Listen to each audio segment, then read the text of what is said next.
Hello everyone, आई hope आप सभी अच्छे होंगे। तो क्वेश्चन पेपर कोड 430/3/3 जिसका भी क्वेश्चन पेपर कोड था मैथ्स बेसिक में सेट 3, वो इसके आंसर्स देख लें और आगे जो बच्चे हैं वो भी इनके आंसर्स को अच्छे से समझ लें। क्वेश्चन नंबर 1 में देखिए, which of the following statement is true for the quadratic equation ax² + x + a = 0 where a is not equals to 0। तो यहाँ पे आपका ऑप्शन नंबर ए बिल्कुल सही है। Okay, roots of the given equation are reciprocal of each other.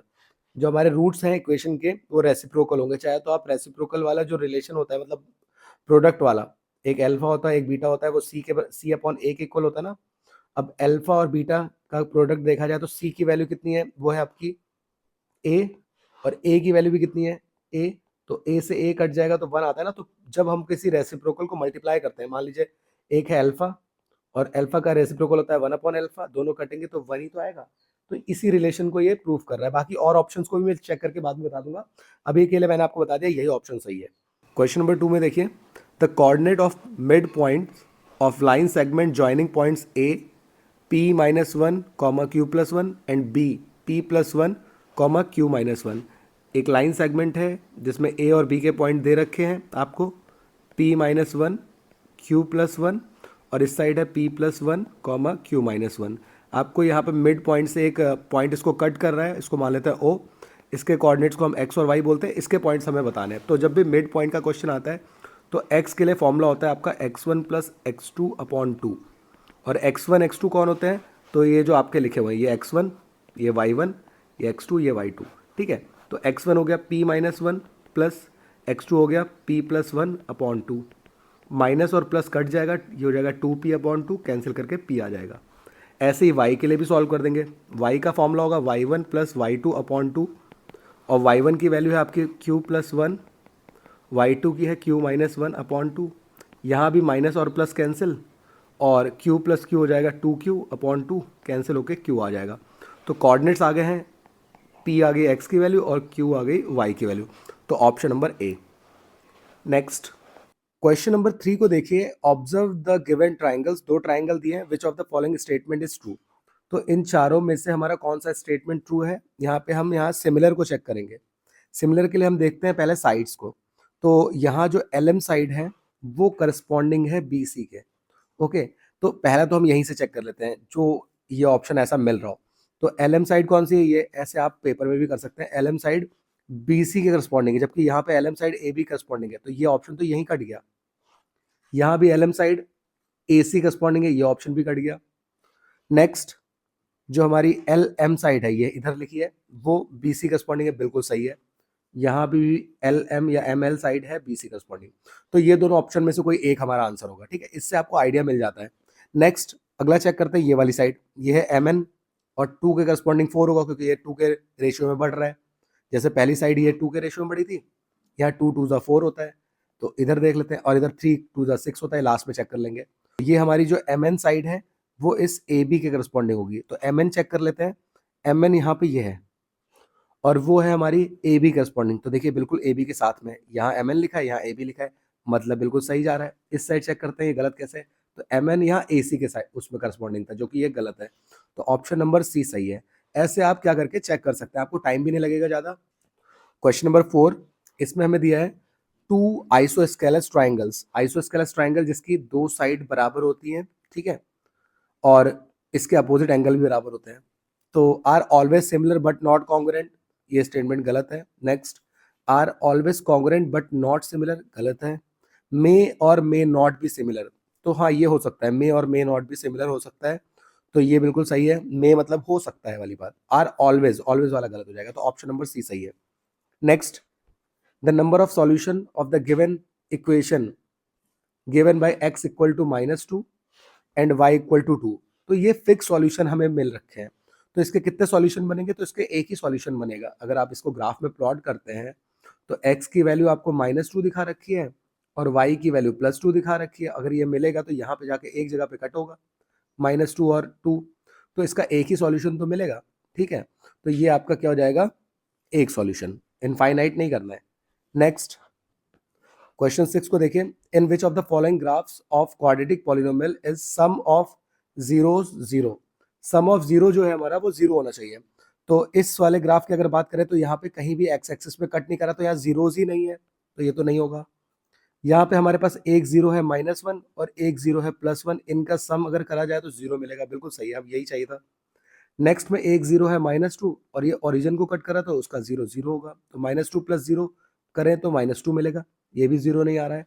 तो सिर्फ एक ही कंडीशन जो कि हमारा सेकंड वाला ग्राफ है उस पे हमारा सम जीरो मिल रहा है, तो option number D. Next seventh वाले को देखते हैं। सेवेंथ में हमें क्या रखा है, x+1 y+1 और z+1 are in AP, which of the following three numbers are in AP. एक नंबर है x+1, एक है y+1 और एक है z+1, ये एपी में है, मतलब ये a1, ये a2 और ये a3 है। अब आपको इन सभी ऑप्शन में से बताना है कौन सा एपी में होगा। तो पहले तो आपको इनसे रिलेशन सॉल्व कर लेना है, डी निकाल लेना, a2 - a1 बराबर होता है a3 - a2। ओके, पहले हम इन दोनों का गैप सॉल्व कर लेते हैं क्योंकि एपी में गैप सेम होता है। तो a2 की वैल्यू कितनी है, y+1, बीच में है माइनस, फिर आएगा x+1, मैंने बताया कि बाहर माइनस है तो साइन चेंज हो जाते हैं, तो ये हो जाएगा -x और ये प्लस था तो इसका साइन हो जाएगा माइनस का। ओके, डायरेक्ट लिख दे रहा हूँ, एमसीक्यू है उसमें थोड़ा जल्दी करना होता है। नेक्स्ट z+1, फिर माइनस है, अब a2 के साइन चेंज हो जाएंगे, y-1।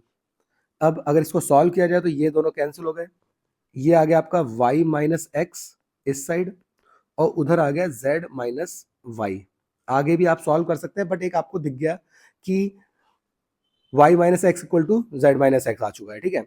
एक्चुअल में अगर देखा जाए तो x y z, जो x y और z है ये भी एपी में ही है, तभी तो इनका गैप y-x और z-y सेम आ गया है। नेक्स्ट अब ऑप्शन में चेक करते हैं, अगर इन दोनों का गैप किया जाए 3y - 2x और इधर इसको किया जाए 4z - 3y, तो ये नहीं आ रहा है बिल्कुल भी, आप इसको सॉल्व भी कर ले तब भी, तो ये तो ऑप्शन नहीं होगा। नेक्स्ट इन दोनों को सॉल्व करते हैं, तो 2y + 1 - x - 1 = 3z + 1 - 2y - 1। Okay, same वही मैं डी निकाल रहा हूँ, इन दोनों का डी और इन दोनों का डी। तो यहाँ अगर सॉल्व किया जाए तो माइनस और प्लस कट गया, माइनस और प्लस कट गया, तो 2y - x 3z - 2y करके आ रहा है। तो ये भी आपका कुछ इस तरीके से नहीं आया, तो ये ऑप्शन भी नहीं होगा, ये वाला सेकंड वाला। थर्ड ऑप्शन पे आते हैं, ये दोनों तो गलत हो गए, x - 2 सॉरी y - 3 माइनस, इन दोनों को माइनस करते हैं, x + 2 z - 4 माइनस y + 3। यहाँ पर अगर माइनस किया जाए तो ये आएगा आपका y - x -3 और +2, ये होता है -1, z - y और यहाँ भी -1।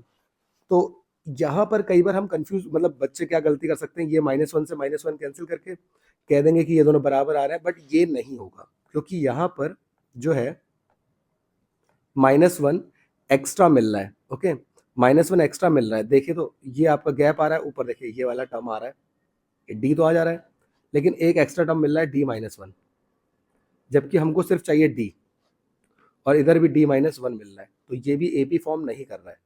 लास्ट वाले ऑप्शन को चेक करते हैं। आई होप आप मेरी बातें समझ गए होंगे, प्रॉब्लम हो तो कमेंट्स में पूछ लीजिएगा। इसको सॉल्व करते हैं तो y - 3 - x + 3 z - 3, इसको माइनस किया -y + 3, यहाँ भी -3 से +3 कट गया, -3 से +3 कट गया, तो y - x = z - y, बिल्कुल सेम स्टेटमेंट आ रहा है जो आपका ऊपर आ रहा था, तो ऑप्शन नंबर डी बिल्कुल सही हो जाएगा यहाँ पे, ठीक है। Next question number 8, the value of 3 cos 30 - 4 cos cube 30 is same as the value of, तो 3 cos 30 होता है हमारा √3/2, यहाँ भी √3/2 होल क्यूब, यहाँ पे 3√3/2, √3 का अगर क्यूब किया जाए तो ये 3 बार मल्टीप्लाई होता है, ये आपका 3 बन जाएगा और आगे √3 आ जाएगा, 3√3, और 2 का अगर क्यूब करते हैं तो 2 का क्यूब होता है 8, कट करेंगे 4 2 ज़ा 8। अब देखिए ये प्लस का है, ये माइनस का है, वैल्यू सेम है, तो प्लस माइनस यहाँ कट जाएगा, आंसर आ जाएगा 0, और 0 जो वैल्यू होती है वो आपकी होती है cos 90 की, ठीक है, cos 90 हमारा 0 होता है, तो cos 90 बिल्कुल सही है। Next, which of the following is not defined for x = 90, जो नहीं डिफाइन होता है cos x = 90 पर, तो cot 90, पहले अगर cot x के यहाँ पे 90 दिया है, तो cot 90 की वैल्यू क्या होती है, पहले तो आप देख लीजिए 1090 की वैल्यू क्या होती है। तो 1090 हमारा होता है साइन 90 अपॉन, अपने अपने तरीके से आप कर सकते हैं, डायरेक्ट याद रखें तो और अच्छी बात है table. Sine 90 upon cos 90, sine 90 की वैल्यू 1 और कॉस 90 की वैल्यू 0, तो 1 अपॉन 0 होता है नॉट डिफाइंड। तो वन, ये तो 1090 की वैल्यू है नॉट डिफाइंड, लेकिन क्योंकि कॉस 90 उसका रेसिप्रोकल होता है तो 1 अपॉन इनफाइनाइट 0 हो जाता है, तो ये आपका गलत हो जाएगा। आपको 0 नहीं चाहिए, आपको नॉट डिफाइंड चाहिए। ओके, अगर यहाँ 1090 होता तो हमारा आंसर बिल्कुल सही होता। नेक्स्ट चेक करते हैं कॉसेक एक्स को। तो कॉसेक 90 को चेक कर लेते हैं। कॉसेक 90 हमारा साइन 1 अपॉन साइन 90 का होता है रेसिप्रोकल, तो 1 अपॉन साइन 90 की वैल्यू 1 होती है, तो 1 अपॉन 1 तो 1 ही होता है, तो ये भी आपका गलत हो जाएगा। नेक्स्ट 10 एक्स की वैल्यू है 90 अपॉन 2, कट करेंगे तो 45 आ जाएगा, ये तो वैल्यू 1 ही होती है। नेक्स्ट सेक एक्स, तो सेक 90, अब सेक 90 जो होता है कॉस 90 का रेसिप्रोकल होता है, और कॉस 90 अभी हमने देखा 0 होता है, और 1 अपॉन 0 किया जाए तो आपको वो इनफाइनाइट दे देगा, मतलब नॉट डिफाइंड। तो ये ऑप्शन नंबर डी। ओके, यहाँ पे in the figure the angle of depression of the foot of building C D from the top of tower A B is. इस क्वेश्चन में हमें बताना है the angle of depression of the foot of building C D.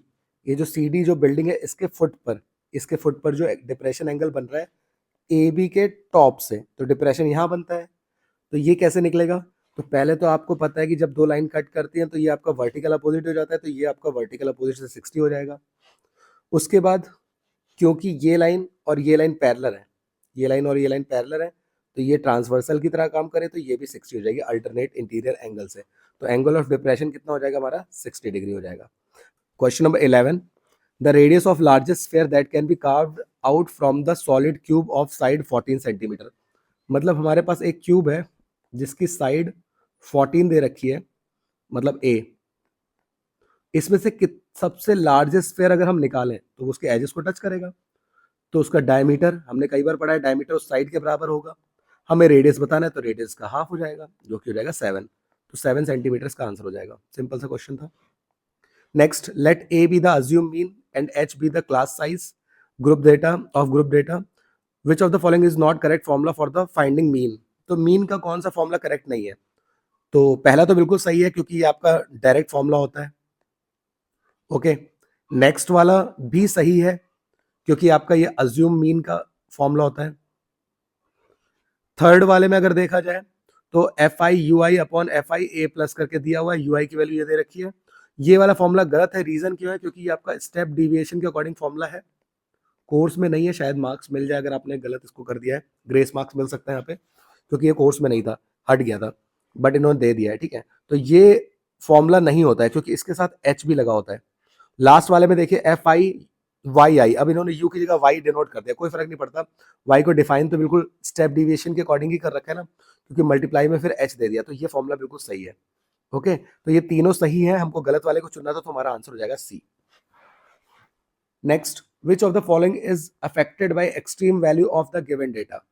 तो सबसे ज्यादा कौन effect होता है, तो मीन होता है इफेक्ट। रीजन क्या है, देखिए मीडियन तो मिडिल वैल्यू से, और मोड क्या होता है, जो वैल्यू बार बार आती है उससे इफेक्ट करता है।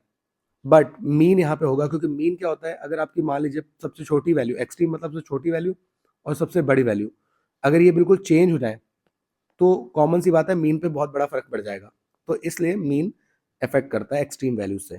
14, इसमें लिखा है from a bag containing yellow red and green ball the probability of drawing a yellow and red ball is equal to the that of drawing a green ball. The probability of drawing a green ball from the bag is, तो yellow और में plus लगाते हैं, और जो हमारा red ball है इसको निकालने की जो प्रोबेबिलिटी है इनका सम, वो ग्रीन बॉल के प्रोबेबिलिटी के बराबर है। ठीक है, अब according to definition of probability, जब कोई इवेंट होता है जैसे बैग वाला या कोई भी इवेंट, तो सभी का सम, सारे इवेंट्स की जो प्रोबेबिलिटी होती है उनका सम इक्वल टू होता है 1। So according to condition P Y plus P R P G के बराबर है, तो हम P Y plus P R में यहाँ पे इसको पी जी के इक्वल रख देते हैं, तो ये P G plus P G equal to 1, ये हो जाएगा 2 टाइम्स प्रोबेबिलिटी ऑफ ग्रीन, ये मल्टीप्लाई का 2 चला जाएगा डिवाइड में, तो ये आ जाएगा 1/2, तो 1/2 हमारा option number B. Okay, simple सा आंसर था। नेक्स्ट 15th क्वेश्चन है, HCF of 3 raise to the power 5 और 5 रेज टू द पावर 3। अब क्योंकि दोनों ही नंबर में कोई कॉमन नंबर नहीं, एचसीएफ में हमने पढ़ा है जब कोई कॉमन नंबर नहीं मिलता तो उसका एचसीएफ होता है 1। ठीक है, जब कोई कॉमन नंबर नहीं मिल रहा है तो उसका एचसीएफ हो गया 1। अब 1 यहाँ पे समझने के लिए आपको थोड़ा ध्यान लगाना पड़ेगा, दिमाग लगाना पड़ेगा। देखिए किसी की भी पावर 0 होती है उसका आंसर होता है 1। यहाँ पे भी 5 की पावर 0 होता है 1, और पॉइंट का मतलब है मल्टीप्लाई, तो 1 इंटू 1 1 ही तो होता है, तो आंसर ए हो जाएगा। बस यही चीज़ समझने वाली थी। अगर एलसीएम पूछता तो इसका आंसर होता 3 रेज टू पावर 5 और 5 raise to power 3। Okay, but यहाँ एचसीएफ पूछा था। नेक्स्ट क्वेश्चन 16 में हमसे कह रखा है the LCM of two consecutive natural number p and p plus 1 is. अब अगर हम देखें तो कोई नंबर p है और एक p प्लस 1 है, इसका एलसीएम कैसे निकलेगा? अगर आप नॉर्मल मेथड में देखें तो कैसे करते थे हम, तो p वन जा p, यहाँ पे तो p प्लस 1 है। अब नेक्स्ट नंबर आपको पूरा p प्लस 1 लेना पड़ेगा, तो ये हो जाएगा ये। अब इन दोनों का ही मल्टीप्लाई जो होगा वो आपका एलसीएम हो जाएगा, तो p into P P square और p वन जा पी स्क्वायर प्लस p, इसका आंसर हो चुका है ऑप्शन नंबर बी। नेक्स्ट है the system of equation 2x plus ky equal to 4 and 3x minus 6y equal to 6 has infinitely many solution. Many solution के लिए जो हमारी कंडीशन होती है a1 upon a2 equal to b1 upon b2 equal to c1 upon c2 होती है। a1 है आपका 2, a2 है 3, b1 है k, b2 है -6, c1 यहाँ आएगा इस साइड तो हो जाएगा -4, और ये इसको भी इधर लाना पड़ेगा जनरल इक्वेशन के अकॉर्डिंग -6। कंपेयर कर लेते हैं इन दोनों को, तो 2/3 इक्वल टू k अपॉन -6, ये ऊपर जाएगा मल्टीप्लाई होगा, तो 3 इसको कट कर देगा 2 टाइम्स, 2 2 जा 4 होता है, तो k की वैल्यू आई -4। ओके, एक बार और चेक कर लेंगे हम इन दोनों के लिए, कोई और वैल्यू तो नहीं है, तो जब इसको कंपेयर करेंगे तो ये कट गया। नाउ -6 ऊपर जाएगा तो मल्टीप्लाई होगा, 4 में -6 का मल्टीप्लीकेशन, और नीचे है 6, 6 से कट गया 1 टाइम्स, 4 1 जा 4 होता है, साइन माइनस का मिल गया, तो k की वैल्यू -4 आ रही है यहाँ पे दोनों तरफ से। नेक्स्ट 18 है the value of m for which equation x square minus mx minus m has real and equal roots. अब रियल एंड इक्वल रूट की कंडीशन होती है b square minus 4ac equal to 0। b है आपका ये -m, a है 1 और c है -m, ये हो जाएगा आपका m square minus minus plus, common ले लेते हैं m को, अंदर बचा m प्लस 4। अब यहाँ पर एक बार m की वैल्यू 0 के इक्वल आएगी और एक बार m प्लस 4 इक्वल टू 0 रखेंगे तो m की वैल्यू आएगी -4। तो दो वैल्यू आ रही है 0 और -4, तो ऑप्शन में अगर 0 और -4 है तो आपका आंसर हो जाएगा ये। ठीक है, नेक्स्ट हम आ जाते हैं असर्शन रीजन में। The event getting 2 and not getting 2 in a single throw of unbiased die are not equally likely event. तो देखिए जब कोई डाइस को फेंकते हैं तो उसके आउटपुट होते हैं 1 2 3 4 5 और 6। अब 2 अगर हमें मिलेगा तो 2 की प्रोबेबिलिटी वो कितनी होगी, 1/6, एक ही बार मिल रहा है। अब बचे हुए नंबर, नॉट गेटिंग 2 का मतलब है बचे हुए नंबर, तो वो कितने हैं, 1 2 3 4 5, तो उसकी होगी 5/6। और इन्होंने बोला नॉट इक्वली लाइकली है, नॉट इक्वली लाइकली मतलब अलग अलग होंगे, तो ये बिल्कुल सही स्टेटमेंट है, ये अलग अलग ही होंगे। स्टेटमेंट सही है, असर्शन बिल्कुल सही है। रीजन पे आते हैं, रीजन में क्या रखा है, the probability of getting 2 in a single throw of an unbiased die is 1/6। तो 2 को निकालने की प्रोबेबिलिटी 1/6 होती है, ये भी स्टेटमेंट बिल्कुल सही है, और ये असर्शन में भी इसी की बात आई थी, गेटिंग 2 और नॉट गेटिंग 2, तो ऑप्शन नंबर ए इसका सही आंसर हो जाएगा। ठीक है, next 3 + 2√2 whole square is rational number. तो 3 + 2√2 को अगर आप सॉल्व करोगे तो अल्टीमेटली इसके पास एक इरेशनल नंबर बचा रहेगा, चाहे तो चेक कर लीजिए, a square plus b square plus 2ab। तो ये तो सॉल्व होगा नहीं, इसके बाद √2 अभी भी रहेगा ना, तो ये एक इरेशनल नंबर है, तो ये ऑप्शन गलत हो गया, मतलब एसर्शन गलत हो गया, और एसर्शन गलत है, रीजन तो सही होना ही होना है, तो option number D √2 is an irrational number, तो ये हमारा इसका आंसर हो चुका है। सो ये थे आपका सेक्शन ए, ये सारे आंसर आप अपने चेक कर लीजिएगा। आ जाते हैं सेक्शन बी पे। क्वेश्चन नंबर 21 में आपके पास ऑप्शन था, जिसने ए किया है वो देख लें। यहाँ पे लिखा है 2 chords AB and CD intersect each other at point E as shown in given figure. Prove that triangle AED similar triangle CEB। तो जो हमारा AED है ये वाला ट्राइंगल इस ट्राइंगल के सिमिलर होगा। तो एक पॉइंट तो हम डायरेक्ट बता सकते हैं, जब दो कॉर्ड हमारी यहाँ कट कर रही है एक दूसरे को, तो यहाँ पे ये वाला एंगल जो है हमारे एंगल AED बराबर हो जाएगा CEB के वर्टिकल अपोजिट एंगल से। नेक्स्ट एंगल कैसे बता देंगे, तो आप ज्वाइन कर दीजिए यहाँ डीबी को, चाहे तो डीबी को ज्वाइन करिए चाहे एसी को ज्वाइन कर दीजिए, कोई उससे दिक्कत नहीं है। तो हम ज्वाइन कर देते हैं डीबी को। आपने क्लास 9 में पढ़ा होगा, सेम कॉर्ड से जो एंगल बनते हैं सर्कल पे वो इक्वल होते थे, ठीक है। तो इसी जो डीबी कॉर्ड है इसी से ये वाला एंगल बन रहा है और इसी से ये भी एंगल बन रहा है, तो ये दोनों इक्वल होंगे।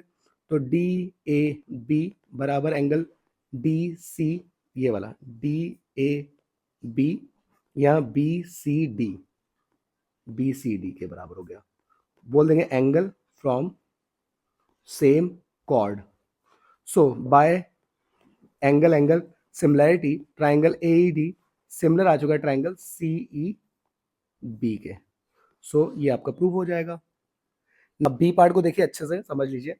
इन the given figure triangle P Q R is a right triangle, right angle at Q, Q S is perpendicular to P R, prove that triangle P Q S similar to triangle Q R S. आपको ये पूरा triangle यहाँ पे आपको एक तो 90 दे रखा है, ये आपका राइट एंगल ट्राइंगल है। इस पूरे ट्राइंगल की बात कर रहे हैं हम यहाँ पे, पी क्यू आर, ओके, ये 90 है। और ये क्यू एस यहाँ पे परपेंडिकुलर दे रखा है तो यहाँ भी 90 दे रखा है, ओके। ये पॉइंट आप समझ लीजिए। हम एक काम करते हैं, इतने एंगल को हम एक्स मान लेते हैं, यहाँ पे जो है एक्स, तो ये वाले एंगल की वैल्यू निकल जाएगी x plus 90 plus Q R P, angle Q R P, angle sum property के अकॉर्डिंग ये 180 हो जाएगा, ये दोनों उधर जाके माइनस हो जाएंगे। तो क्यू आर पी की value 180 minus 90 minus x, solve करेंगे तो 90 माइनस एक्स आ जाएगा। तो ये वाली वैल्यू कितनी आ गई आपकी 90 minus x, okay. I hope इतनी बात क्लियर हुई होगी। अब एक ट्राइंगल और देख लीजिए, इतना, ये जो आपका पी क्यू एस, इस वाले ट्राइंगल की बात कर रहा हूँ मैं, इतने की सिर्फ। अब इस ट्राइंगल को देखते हैं, यहाँ पे ये वाली वैल्यू 90 है, इतनी वैल्यू कितनी आएगी, तो जो पी क्यू एस है plus 90 plus X equal to 180, again सब कुछ वही है, ये उधर जाके माइनस होंगे, तो पी क्यू एस की वैल्यू भी आपकी आ जाएगी 90 माइनस एक्स, तो ये भी आ गया 90 माइनस एक्स, ओके। बस यही चीज़ मेन थी, बाकी आप वही ट्राइंगल जो आपको दिया है वो ले लो, in triangle P Q S and triangle Q R S, ये दोनों ट्राइंगल। तो पी क्यू एस में जो हमारी वैल्यू है P Q S, angle P Q S बराबर आ गया है एंगल क्यू आर एस के। ये क्यू आर पी बोलो चाहे क्यू आर एस, बात वही रहेगी। देखो क्यू आर एस तक कवर करो चाहे क्यू आर पी तक कवर करो, एंगल तो बीच वाला ही कवर हो रहा है ना, तो ये बराबर ही होगा। तो ये आप ऑलरेडी प्रूफ कर ऊपर बता चुके हैं, ठीक है, फ्रॉम अबव रिलेशंस, या जो भी आपने 1 और 2 मान रखा है इसको, ठीक है। नाउ नेक्स्ट पॉइंट, तो हम यहाँ से एक चीज देख सकते हैं, यहाँ पे 90 दिया है, इधर वाला साइड भी तो 90 होगा, तो हम इसको ले सकते हैं angle P S Q, angle P S Q बराबर यहाँ पे Q S R, angle Q S R के, ठीक है। तो ये हो जाएगा P S Q Q S R के और ईच 90, तो बाय एंगल एंगल आपके दोनों triangle P Q S similar हो जाएगा क्यू आर एस के। तो इस तरीके से ये प्रूव हो जाएगा। सो ये था आपका अगला आंसर। आई होप क्लियर हुआ होगा, कोई प्रॉब्लम हो तो कमेंट्स में जरूर पूछ लीजिएगा, ओके। बाकी आ जाते हैं नेक्स्ट क्वेश्चन पे। क्वेश्चन 22 में हमारे पास ऑप्शन है, तो ए को देखते हैं सबसे पहले। इस क्वेश्चन में हमें दे रखा है triangle M E N is a right triangle, right angle at E, angle E M N equal to 60 degree, M A equal to 5 centimetre, find the length of M N, also find sine square N. तो यहाँ पे आपको ये वाला angle जो ई है M E N वो 90 दे रखा है, एम ई वाली साइड हमें 5 दे रखी है, हमें बतानी है इस एम एन साइड की वैल्यू, ये जो है हमारी, ठीक है।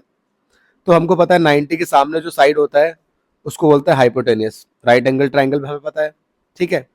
और जो एंगल, जैसे अगर एंगल यहाँ से देख रहे हैं तो इसके सामने वाली साइड होती है परपेंडिकुलर और ये वाली साइड होती है बेस, ठीक है। तो जो साइड हमें एक तो पता है उसको लेंगे और वो साइड जो हमको निकालनी है इनका रेशियो ले लेंगे। तो ये साइड है बेस और ये हाइपोटेनियस, तो बेस और हाइपोटेनियस जो होता है वो होता है हमारा कॉस का रेशियो, ठीक है। तो बेस हमारा हो गया 5 और हाइपोटेनियस को हमने एम एन बोला है या एक्स जो भी आप मान लें, और कॉस 60, क्योंकि अभी जो एंगल है आप इसी की बात कर रहे हैं। अब कॉस 60 की वैल्यू होती है 1/2, ये हो जाएगा 5/mn, क्रॉस मल्टीप्लाई करेंगे तो 5 के पास 2 चला जाएगा तो 5 2 10 आ जाएगा, ये आ जाएगी आपके एम एन की वैल्यू। अब एम एन की वैल्यू यहाँ पर आ चुकी है 10, तो मैं यहाँ पे इसको लिख देता हूँ, ये हो गया हमारा 10। नेक्स्ट हमें निकालना था साइन स्क्वायर एन। अब एन के लिए पहले आप एन वाला एंगल निकालेंगे, तो ये तो बड़ा आसानी से निकल जाएगा एंगल सम प्रॉपर्टी से। एंगल सम प्रॉपर्टी में तीनों एंगल का सम 180 होता है, ये 90 है, ये 60 है, तो ये दोनों मिला के हो गए आपके 150, ठीक है। और टोटल तीनों एंगल होता है 180, तो 180 में से 150 को माइनस कर देंगे, ये बचा हुआ एंगल आ जाएगा जो कि है 30, ठीक है। तो आपका ये वाला एंगल आ गया है, जो एंगल एन है वो आ गया 30 डिग्री। नाउ हमें निकालना था साइन स्क्वायर एन, तो साइन स्क्वायर 30, साइन 30 की वैल्यू, साइन 30 की वैल्यू होती है हमारी 1/2। ओके, स्क्वायर हो रहा है तो इसका स्क्वायर कर देंगे, तो 1 का स्क्वायर होता है 1 और 2 का स्क्वायर होता है 4, तो 1/4 इसका आंसर आ जाएगा। तो ये थे इसका सॉल्यूशन। नाउ नेक्स्ट पार्ट को देख लेते हैं, जो इसका दूसरा ऑप्शन है जिसने ये अटेम्प्ट किया है, sine A minus B equal to sine A cos B minus cos A sine B. हमें वैल्यू एवेल्युएट करनी है साइन 15 की। ये दो तरीके से आप कर सकते हैं, आपको 15 बनाना है। देखिए अब साइन 15 कैसे आ सकता है, कौन से दो ऐसे एंगल लिए जाए जिससे 15 बन जाएगा। तो अगर हम 60 में से 45 को माइनस करेंगे तब भी हमें 15 मिलेगा, है ना। इसके अलावा अगर आप 45 में से 30 को माइनस कर दें तब भी आपका सेम ही आ जाएगा। तो आप दोनों में से कोई भी एंगल ले सकते हैं, क्योंकि इनकी वैल्यूज हमारे पास होती है टेबल में। तो मैं यहाँ पे साइन 60 माइनस 45 ले लेता हूँ, बाकी आप दूसरा भी करके देख लीजिए, सेम ही आएगा। तो साइन ये ए है, ये बी है, ध्यान रखें। तो ए की वैल्यू कितनी है 60, कॉस बी की वैल्यू है 45 माइनस कॉस ए की वैल्यू हमारे पास है 60 और साइन ये हो जाएगा 45। साइन 60 हमारा होता है √3/2, कॉस 45 होता है 1/√2। अगेन कॉस 60 होता है आपका 1/2 और साइन 45 होता है आपका 1/√2। सॉल्व करेंगे तो √3 1 जा √3/2√2 माइनस यहाँ पे 1 1 जा 1/2√2। एलसीएम 2√2 है, ये हो जाएगा √3 माइनस 1/2√2। तो फाइनली ये हमारा आंसर आ जाएगा, ठीक है। अगर आप इसको रेशनलाइज करते हैं तो ये हो जाएगा √3 माइनस 1/2√2। ऊपर और नीचे 2√2 से हम यहाँ पे क्या कर देंगे, मल्टीप्लाई कर देंगे न्यूमरेटर और डिनोमिनेटर में, इसको बोलते हैं रेशनलाइजेशन। तो सबसे पहले इसकी जब मल्टीप्लाई यहाँ पे होगी तो ये हो जाएगा 2√6, बिकॉज ये इससे होगा ना, तो √3 और √2 हो जाएगा √6 माइनस ये हो जाएगा 2√2 अपॉन में आ जाएगा 2√2 इंटू 2√2, तो 2 2 जा 4 और √2 इंटू √2 होता है 2, तो 4 2 जा 8 बन जाएगा। नेक्स्ट में आप 2 को कॉमन ले लीजिए, अंदर बचेगा √6 माइनस √2 अपॉन में 8, इसको कैंसिल करेंगे तो ये 4 आ जाएगा, ठीक है। तो ये हमारा फाइनल आंसर आ गया √6 माइनस √2 अपॉन 4। तो ये था क्वेश्चन नंबर 22, इसको इस तरीके से आपको करना था। नेक्स्ट 23 में हमसे क्या रखा है, a bag contains 10 red pens out of which 3 are defective, 8 blue pen out of which 4 are defective, 1 pen is taken out from the bag at random, find the probability। पहला पॉइंट है defective होगा और second है non defective होगा। तो question में हम starting से देखें तो हमारे पास जो रेड पेन थे टोटल वो थे 10, ओके, जिसमें से 3 जो थे वो डिफेक्टिव थे। अब 3 अगर डिफेक्टिव है तो कॉमन सी बात है 10 में से 3 चले गए, बचे कितने 7 हमारे अच्छे पेन होंगे। सेम यही अगर हम बात करें ब्लू पेन की, तो ब्लू पेन थे हमारे पास 8 टोटल, इसमें से 4 थे डिफेक्टिव। अगर 4 डिफेक्टिव है तो अच्छे कितने होंगे, वो भी 4 ही होंगे। नाउ अब जब ये सारी चीजें आपके पास है तो आप आसानी से आंसर निकाल सकते हैं।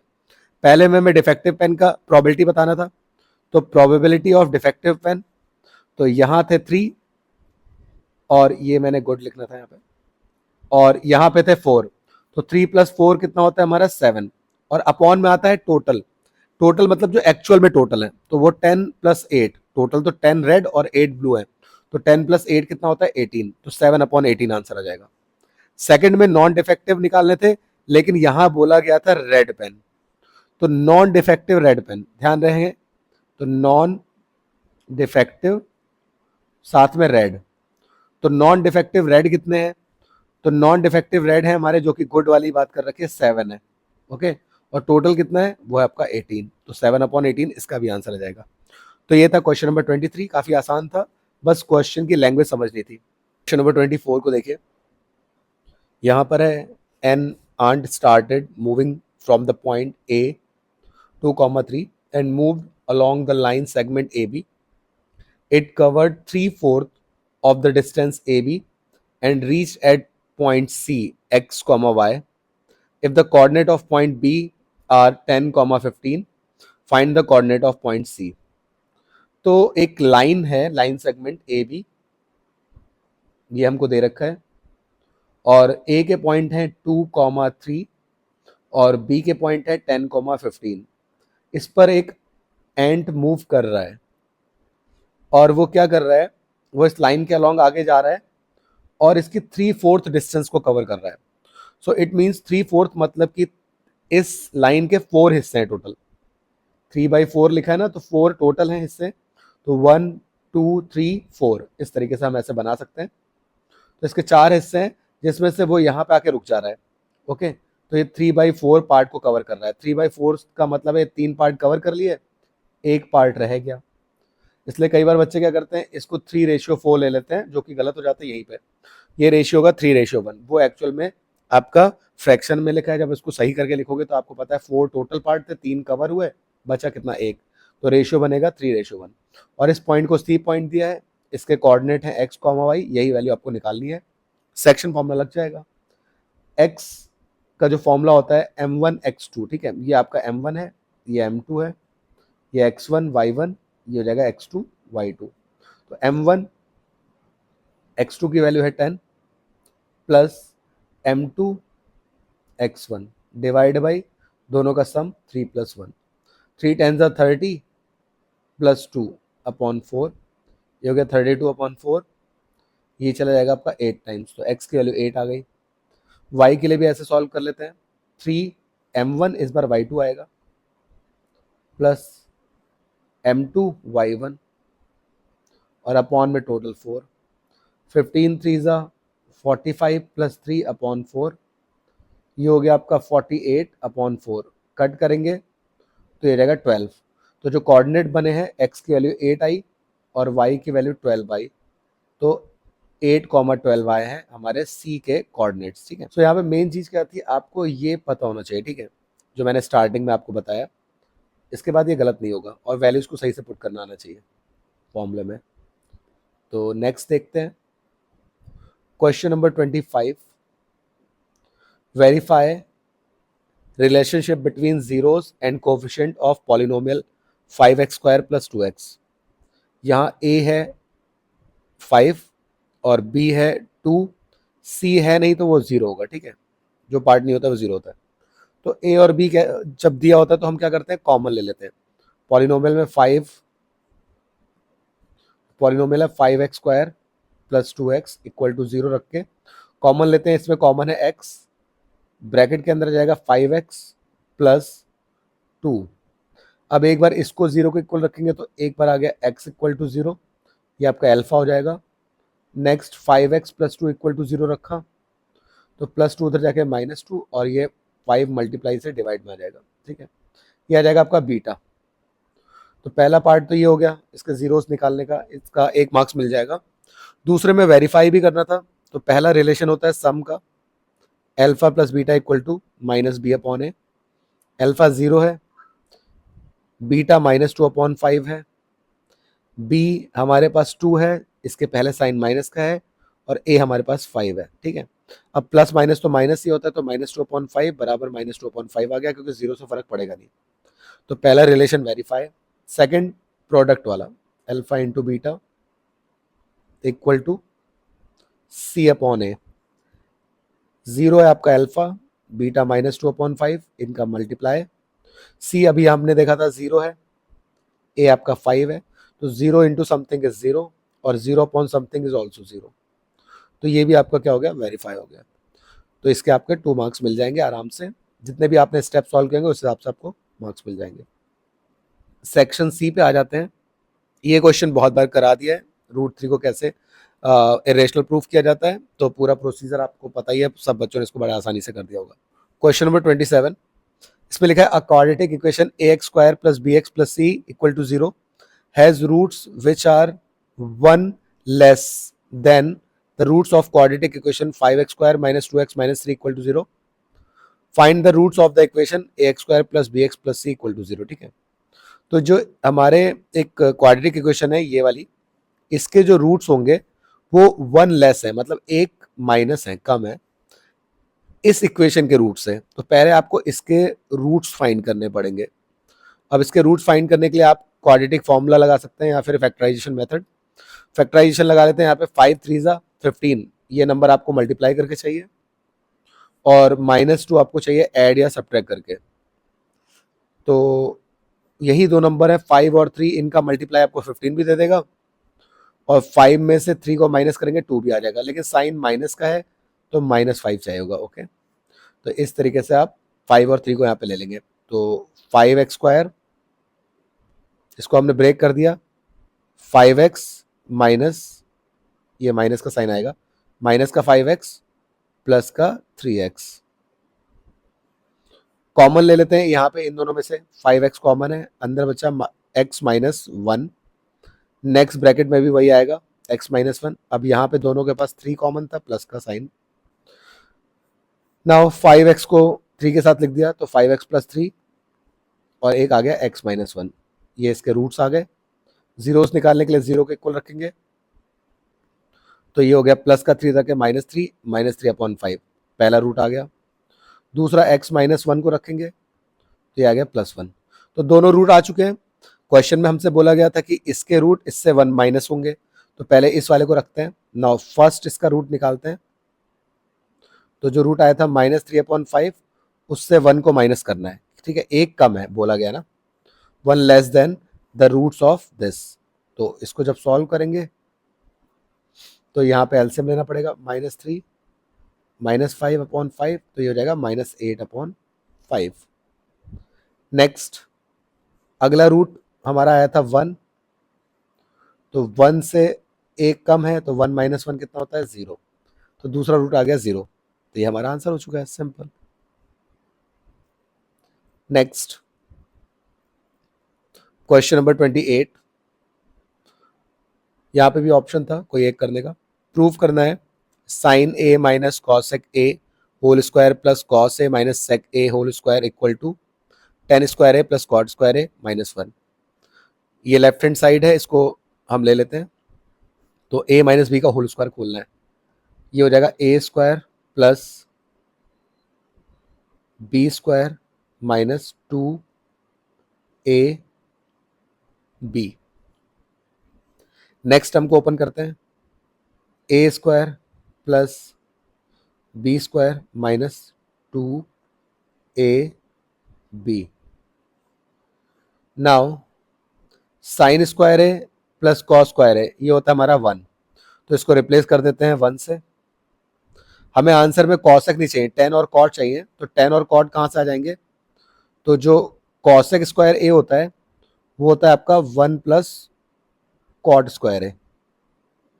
नेक्स्ट ये है 2 साइन ए, किसी भी एक को आप रिप्लेस कर सकते थे, मैं इसको भी कर सकता था, तो साइन ए हमारा होता है 1/कॉसेक ए, या कॉसेक ए होता है 1/साइन ए, रेसिप्रोकल होता है ना। आगे सेक ए, जो सेक स्क्वायर ए होता है आइडेंटिटी के अकॉर्डिंग, तो वो होता है हमारा 1 प्लस टेन स्क्वायर है, ओके, जो आइडेंटिटी होती है। और लास्ट में 2 कॉस ए, इसको रिप्लेस कर सकते हैं 1/कॉस से, क्योंकि इसका रेसिप्रोकल होता है। बस कैंसिल हो जाएगा, साइन से साइन कैंसिल, कॉस से कॉस कैंसिल। नंबर हमारे पास आ चुके हैं 1 2 पॉजिटिव है, ये 3, ओके, तो 3 पॉजिटिव नंबर आए, प्लस कॉट स्क्वायर है, माइनस, देखिए ये -2 बचा और ये -2 बचा, -2 और -2 होता है -4, और लास्ट में एक बचा आपका टेन स्क्वायर है, ये साइन भी प्लस का है। फाइनली हमारे पास जो हमें रिलेशन चाहिए था, देखिए इसका राइट हैंड साइड वो पहले टेन स्क्वायर है लिखा है, तो उसको लिख देते हैं, साइन पॉजिटिव है ही, कॉट स्क्वायर है, और -4 में से 3 को अगर हम सॉल्व करेंगे, प्लस का 3 है तो 4 में से 3 गया 1 बचा, साइन माइनस का आ जाएगा। और ये हमें प्रूव करना था राइट हैंड साइड, ये हमारा प्रूव हो जाएगा सिंपली। नेक्स्ट क्वेश्चन, इसका और वाला part, if sine a plus 2b equal to 1 cos 2a plus b equal to 1/2, a और b की वैल्यू पहले फाइंड करनी है, फिर उसके बाद tan b minus a find करना है। तो साइन a प्लस 2b, 1 जो होती है वैल्यू होती है साइन 90 की, साइन से साइन कैंसिल हो गया, पहली इक्वेशन आ गई a plus 2b equal to 90। Cos को भी सॉल्व करते हैं, तो कॉस 2a प्लस b 1/2 होता है हमारा 60 पे, कॉस का, कॉस से कॉस कैंसिल हो जाएगा, तो सेकंड इक्वेशन आ जाएगी 2a plus B equal to 60। अब यहाँ पे इसको सॉल्व कर लेते हैं एलिमिनेशन मेथड से। तो a के पास कोफिशिएंट 1 है, यहाँ पे 2 है, तो यहाँ पे इस वाले को 2 से मल्टीप्लाई कर देते हैं इस इक्वेशन को, तो ये जाएगा 2a प्लस 4b, पूरी इक्वेशन होती है, इक्वल टू 180। और दूसरी इक्वेशन हमारे पास है 2a plus B equal to 60। Elimination में सेम साइन पे आप सब्ट्रैक्ट करते हैं, तो सब्ट्रैक्ट कर लीजिए, यहाँ सब्ट्रैक्ट किया कट जाएगा, यहाँ सब्ट्रैक्ट किया तो 4 में से यहाँ 1 गया तो बचा 3b, यहाँ सब्ट्रैक्ट किया तो 180 में से 60 गया 120, आपका 3 4 जा तो 40 आ जाएगी b की वैल्यू। तो b की वैल्यू जो 40 आई है, इसे पुट कर देते हैं किसी भी इक्वेशन में, ये जो पहली इक्वेशन बनाई थी इसमें रख देता हूँ, ये दूसरी थी तो पहली में रख देते हैं, तो a plus 2 into 40 equal to 90, ये हो जाएगा 80, 42 जा 80 होता है, 80 इधर आके माइनस हो जाएगा, 90 माइनस 80 10, तो a की वैल्यू आ गई 10। a और b आ गया है, तो यहाँ पे आपको 2 मार्क्स मिल जाएंगे आसानी से। लास्ट पार्ट है 10 b माइनस a सॉल्व करना, तो 10 b की वैल्यू 40, a की वैल्यू 10 आई, तो 10 40 में से 10 गया 30, 10 30 होता है हमारा 1/√3, तो फाइनल आंसर आ चुका है। ठीक है, तो ये हमारा आंसर हो जाएगा। Next 29, prove that a rectangle circumscribing a circle is a square. इस क्वेश्चन में एक रेक्टेंगल है, कोई मान लेते हैं ए बी सी डी, जो कि सर्कमस्क्राइब कर रहा है एक सर्कल को, मतलब इसके अंदर एक सर्कल है। सर्कमस्क्राइब करने का मतलब होता है बाउंड्री को टच करना। ठीक है, तो ये आपका पॉइंट ऑफ कांटेक्ट होते हैं, तो पी क्यू आर एस मान लेते हैं। अब according to question A B C D आपको रेक्टेंगल है और ये पार्ट हमको गिवन है, और यहाँ से एक आइडिया मिल जाएगा कि ये सारे एंगल 90 हैं। ठीक है, तो ये चीज़ तो प्रूफ नहीं करना है, बस प्रूफ करना है कि ए बी सी डी जो स्क्वायर है, तो स्क्वायर में हमारी सारी साइड्स इक्वल होती है, तो सारी साइड इक्वल प्रूफ कर दीजिए, मतलब ए बी को बी सी के, सी डी के और डी ए के सभी को आपस में एक दूसरे के इक्वल कर दीजिए, आपका आंसर हो जाएगा।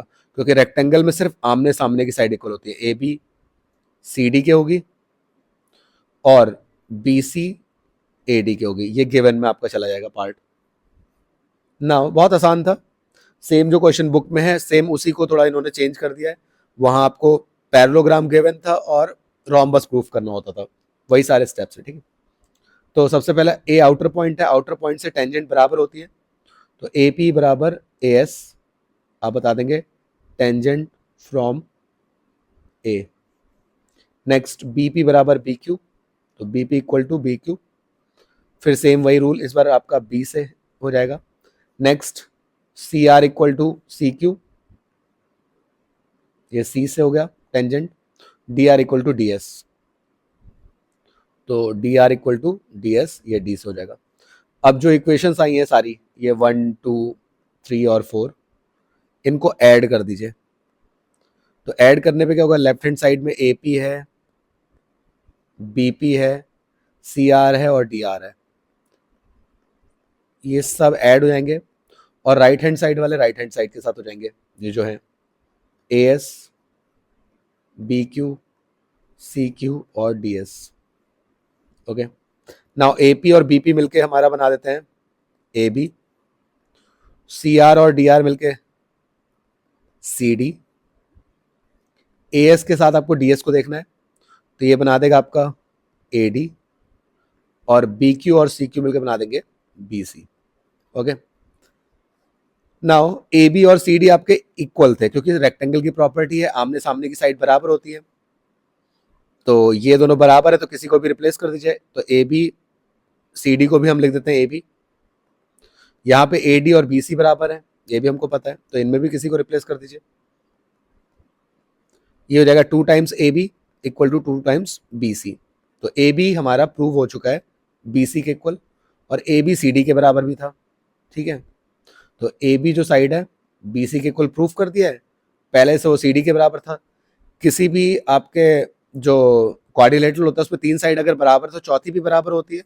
सो या आप बोल सकते हैं सिमिलरली आप आगे भी प्रूफ कर सकते हैं कि ए बी आपका बी सी के इक्वल है और सी डी के पहले से इक्वल था। हेंस हम यहां बता सकते हैं A B C D is square, क्योंकि ये आपका डी ए के इक्वल भी हो जाएगा, तो आपका प्रूव हो जाएगा। सेम वही वाला स्टेप है, नाम बदल के इन्होंने रेक्टेंगल स्क्वायर दे दिया। Next question, question number 30। Two tangent PA and PB are drawn from external point P to a circle with center O shown in the given figure.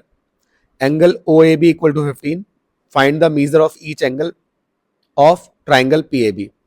इस PAB के सारे एंगल आपको ईच एंगल बताने हैं। ठीक है, तो मैंने आपको एक डायरेक्ट रिलेशन बताया था, वो प्रूफ करने के लिए भी आता है। कभी भी आपको ये वाला एंगल दिया हो OAB, इस तरीके से ये वाला एंगल, तो ये क्या होता है हमारा, इस एंगल का हाफ होता है, एंगल पी ए बी का हाफ होता है। ठीक है, तो ये रिलेशन आपको डायरेक्ट याद रखना चाहिए, एमसीक्यू में भी आ जाता है, यहाँ पे आ गया। तो ओ ए बी आपको दे रखा है 15, पी ए बी बाई 2 यहाँ से डिवाइड से ऊपर जाएगा तो आ जाएगा 30। ओके, यहाँ प्रूफ नहीं करना था तो हमने डायरेक्ट स्टेप लिख दिया, और डायरेक्ट हमें पता है तो हम ये बोल सकते हैं वी नो। इन बच्चों ने प्रूफ करा होगा तो उनको पता होगा। तो ये एंगल आ गया 30। नाउ आउटर पॉइंट से, जैसे आउटर पॉइंट है, आउटर पॉइंट से टेंजेंट बराबर होती है, तो पी ए बराबर पी बी, तो जो पी ए है वो एक्चुअल में पी बी के इक्वल होगा, बिकॉज टेंजेंट फ्रॉम पी। अब दो साइड बराबर है तो आइसोसेलेस प्रॉपर्टी से क्या होता है, इसके अपोजिट एंगल बराबर होंगे, ये वाले, आप इसको एक्स बोल सकते हैं। तो एंगल सम प्रॉपर्टी से 30 प्लस एक्स बराबर 180, इधर का माइनस होगा, ये हो जाएगा 2x। 180 में से 30 गया तो ये बचा आपका 150, और डिवाइड में चला जाएगा तो आ जाएगा 75। बाकी आप इसको और दूसरे तरीके से भी निकाल सकते थे। ये देखिए, ये टोटल एंगल कितना होता है 90, ये पूरा 90 होता है ना, तो 90 में से 15 को माइनस करें, 75 डायरेक्ट आ जाएगा। सो यहाँ पे ये 3 मार्क्स का क्वेश्चन है, तो मैंने थोड़ा सा इसको थोड़ा ज़्यादा बताने के लिए इतना बता दिया कि इतने स्टेप आपने करें तो बहुत अच्छी बात है, नहीं भी करें तो डायरेक्टली आप लिख सकते हैं कि हमको पता है कि जो ओ ए होता है वो परपेंडिकुलर होता है पी ए के साथ, और यहाँ पे 90 का एंगल बन रहा है, तो ये जो बचा हुआ एंगल है ये वाला P A B, angle P A B वो 75 आ जाएगा, और ये एंगल भी इक्वल होता है आपस में, तो ये आपका जो पी बी ए है वो भी 75 आ जाएगा। सो ये आंसर हो गया। 31, show that quadrilateral ABCD formed by joining the points A, B, C, D in order is square. So यहाँ पे स्क्वायर प्रूफ करना है, तो ये हो जाएगा x1, y1, x2, y2। जब आप AB की साइड से देखेंगे, मैं यहाँ पे एक छोटा सा डायग्राम अगर बनाऊं, यहाँ पे ये, तो ये हो गया आपका -2, -1, 1, -1, 1, 2 और -2, 2। नेम है इसके A, B, C और D, x1, y1, x2, y2। Distance formula लग जाएगा जो कि होता है x2 - x1 whole square plus y2 - y1 whole square, और ऊपर आएगा रूट। ये डिस्टेंस ए बी की बात कर रहा हूँ मैं, ठीक है। तो वैल्यूज यहाँ पे रख दीजिए, x2 है आपका 1 माइनस x1 है माइनस, तो अगेन प्लस हो जाएगा। y2 है आपका -1, y1 फिर से माइनस है तो प्लस बन जाएगा।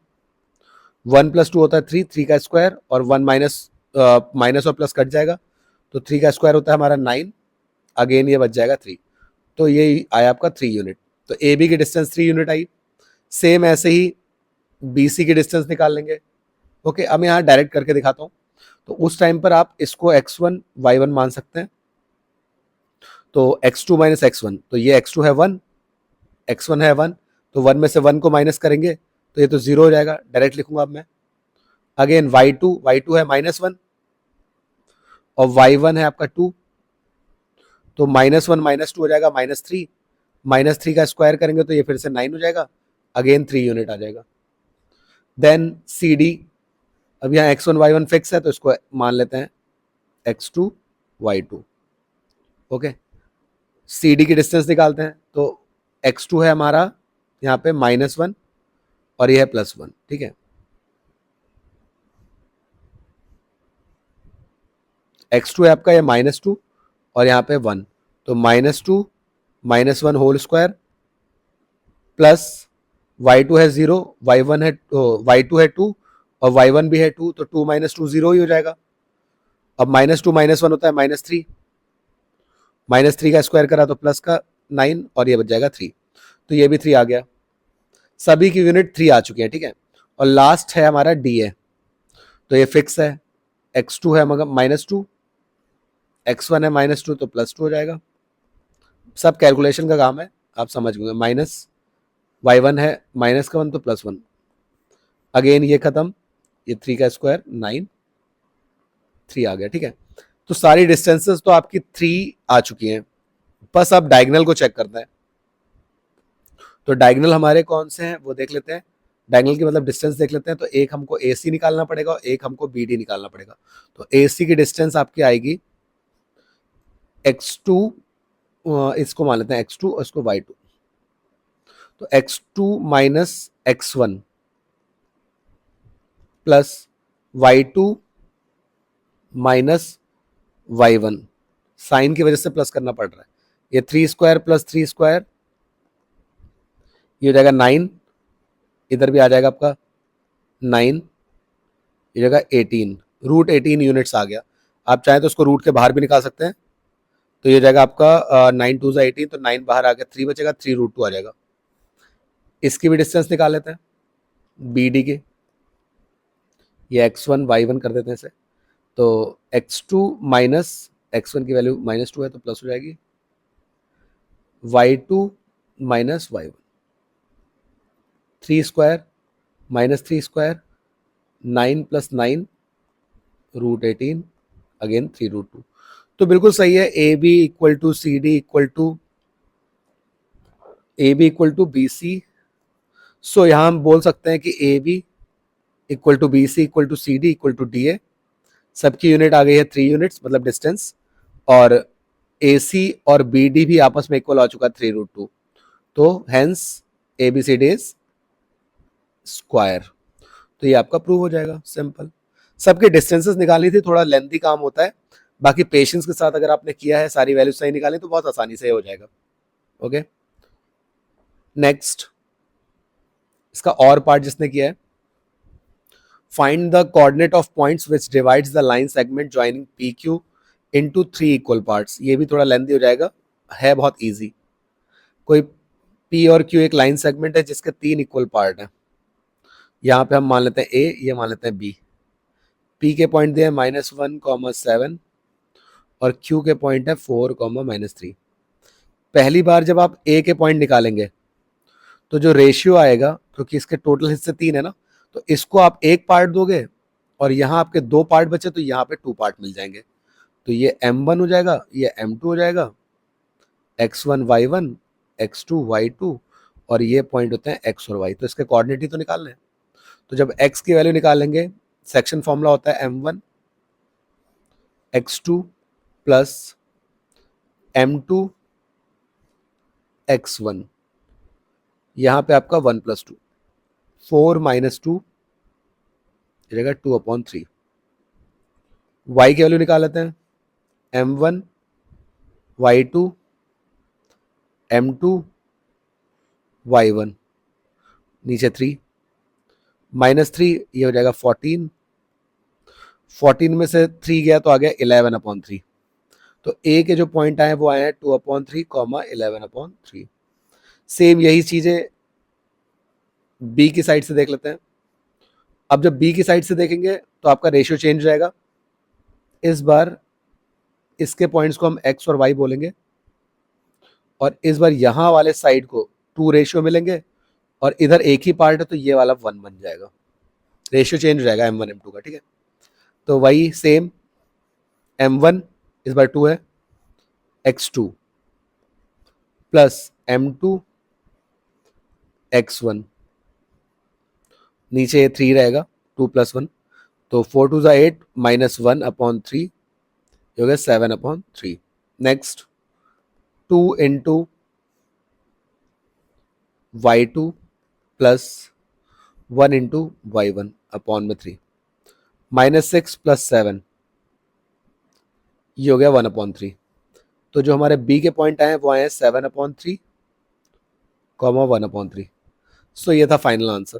सो आई होप ये सिंपली हो गया होगा। ये भी सब कुछ पेशेंस के साथ करने वाली चीजें हैं जो आपका ये वाले क्वेश्चंस थे।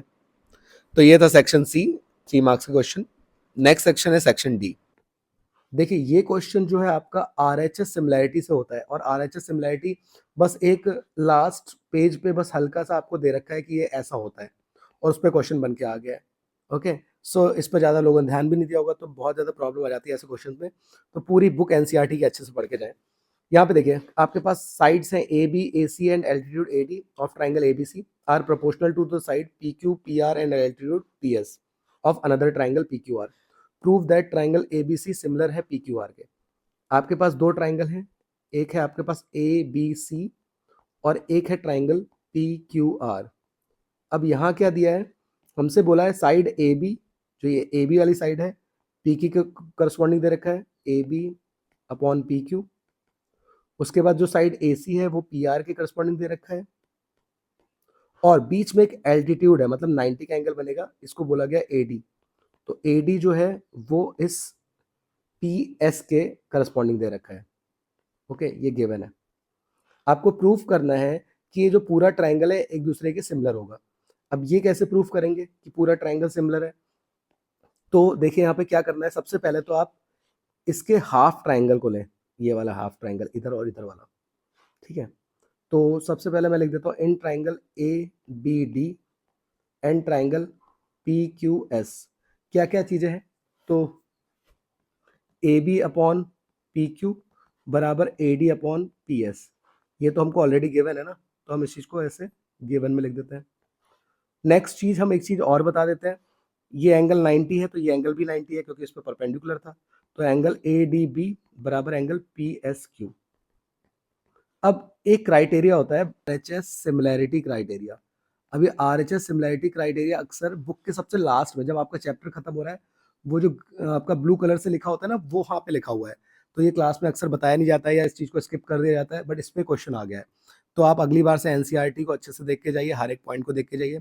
तो RHS सिमिलैरिटी कॉन्ग्रुएंसी नहीं है, सिमिलैरिटी क्राइटेरिया क्या कहता है, if in two right triangles जो कि हमने ले रखे हैं ए बी डी और यहाँ पे P Q S, hypotenuse, hypotenuse हमारे पास कौन सा ए बी इस साइड और इस साइड पी क्यू है, 90 के सामने पड़ रहा है, and one side of one triangle are proportional to the hypotenuse and one side of other triangle. ठीक है, मतलब ये हाइपोटेनियस इस हाइपोटेनियस के साथ प्रोपोर्शन में होना चाहिए, रेशियो में होना चाहिए। और कोई भी एक साइड, चाहे ये वाली साइड ले लो चाहे नीचे वाली, नीचे वाली तो ली नहीं हमने साइड, एल्टीट्यूड को हमको दिया था वो ले लिया, ठीक है, वो साइड दी हो। तो जो दोनों ट्राइंगल होते हैं वो सिमिलर होते हैं। ओके, राइट एंगल ट्राइंगल की वजह से 90 मिल जाएगा, हाइपोटेनियस का रेशियो और ये साइड का जो रेशियो है वो प्रोपोर्शनल होना चाहिए। तो हमारे दोनों ट्राइंगल सिमिलर होंगे, तो triangle A B D similar हो जाएगा ट्राइंगल पी क्यू एस के। और जब ये सिमिलर हो जाएगा तो अकॉर्डिंग टू जो हमारा सिमिलैरिटी रूल होता है वो क्या होता है, सारे एंगल बराबर हो जाते हैं। तो करस्पॉन्डिंग एंगल कौन सा है, एंगल बी बराबर एंगल क्यू हम ले लेंगे बाय सिमिलैरिटी। यही सारी चीजें हमारी, हम ऐसे लिख देंगे सिमिलरली।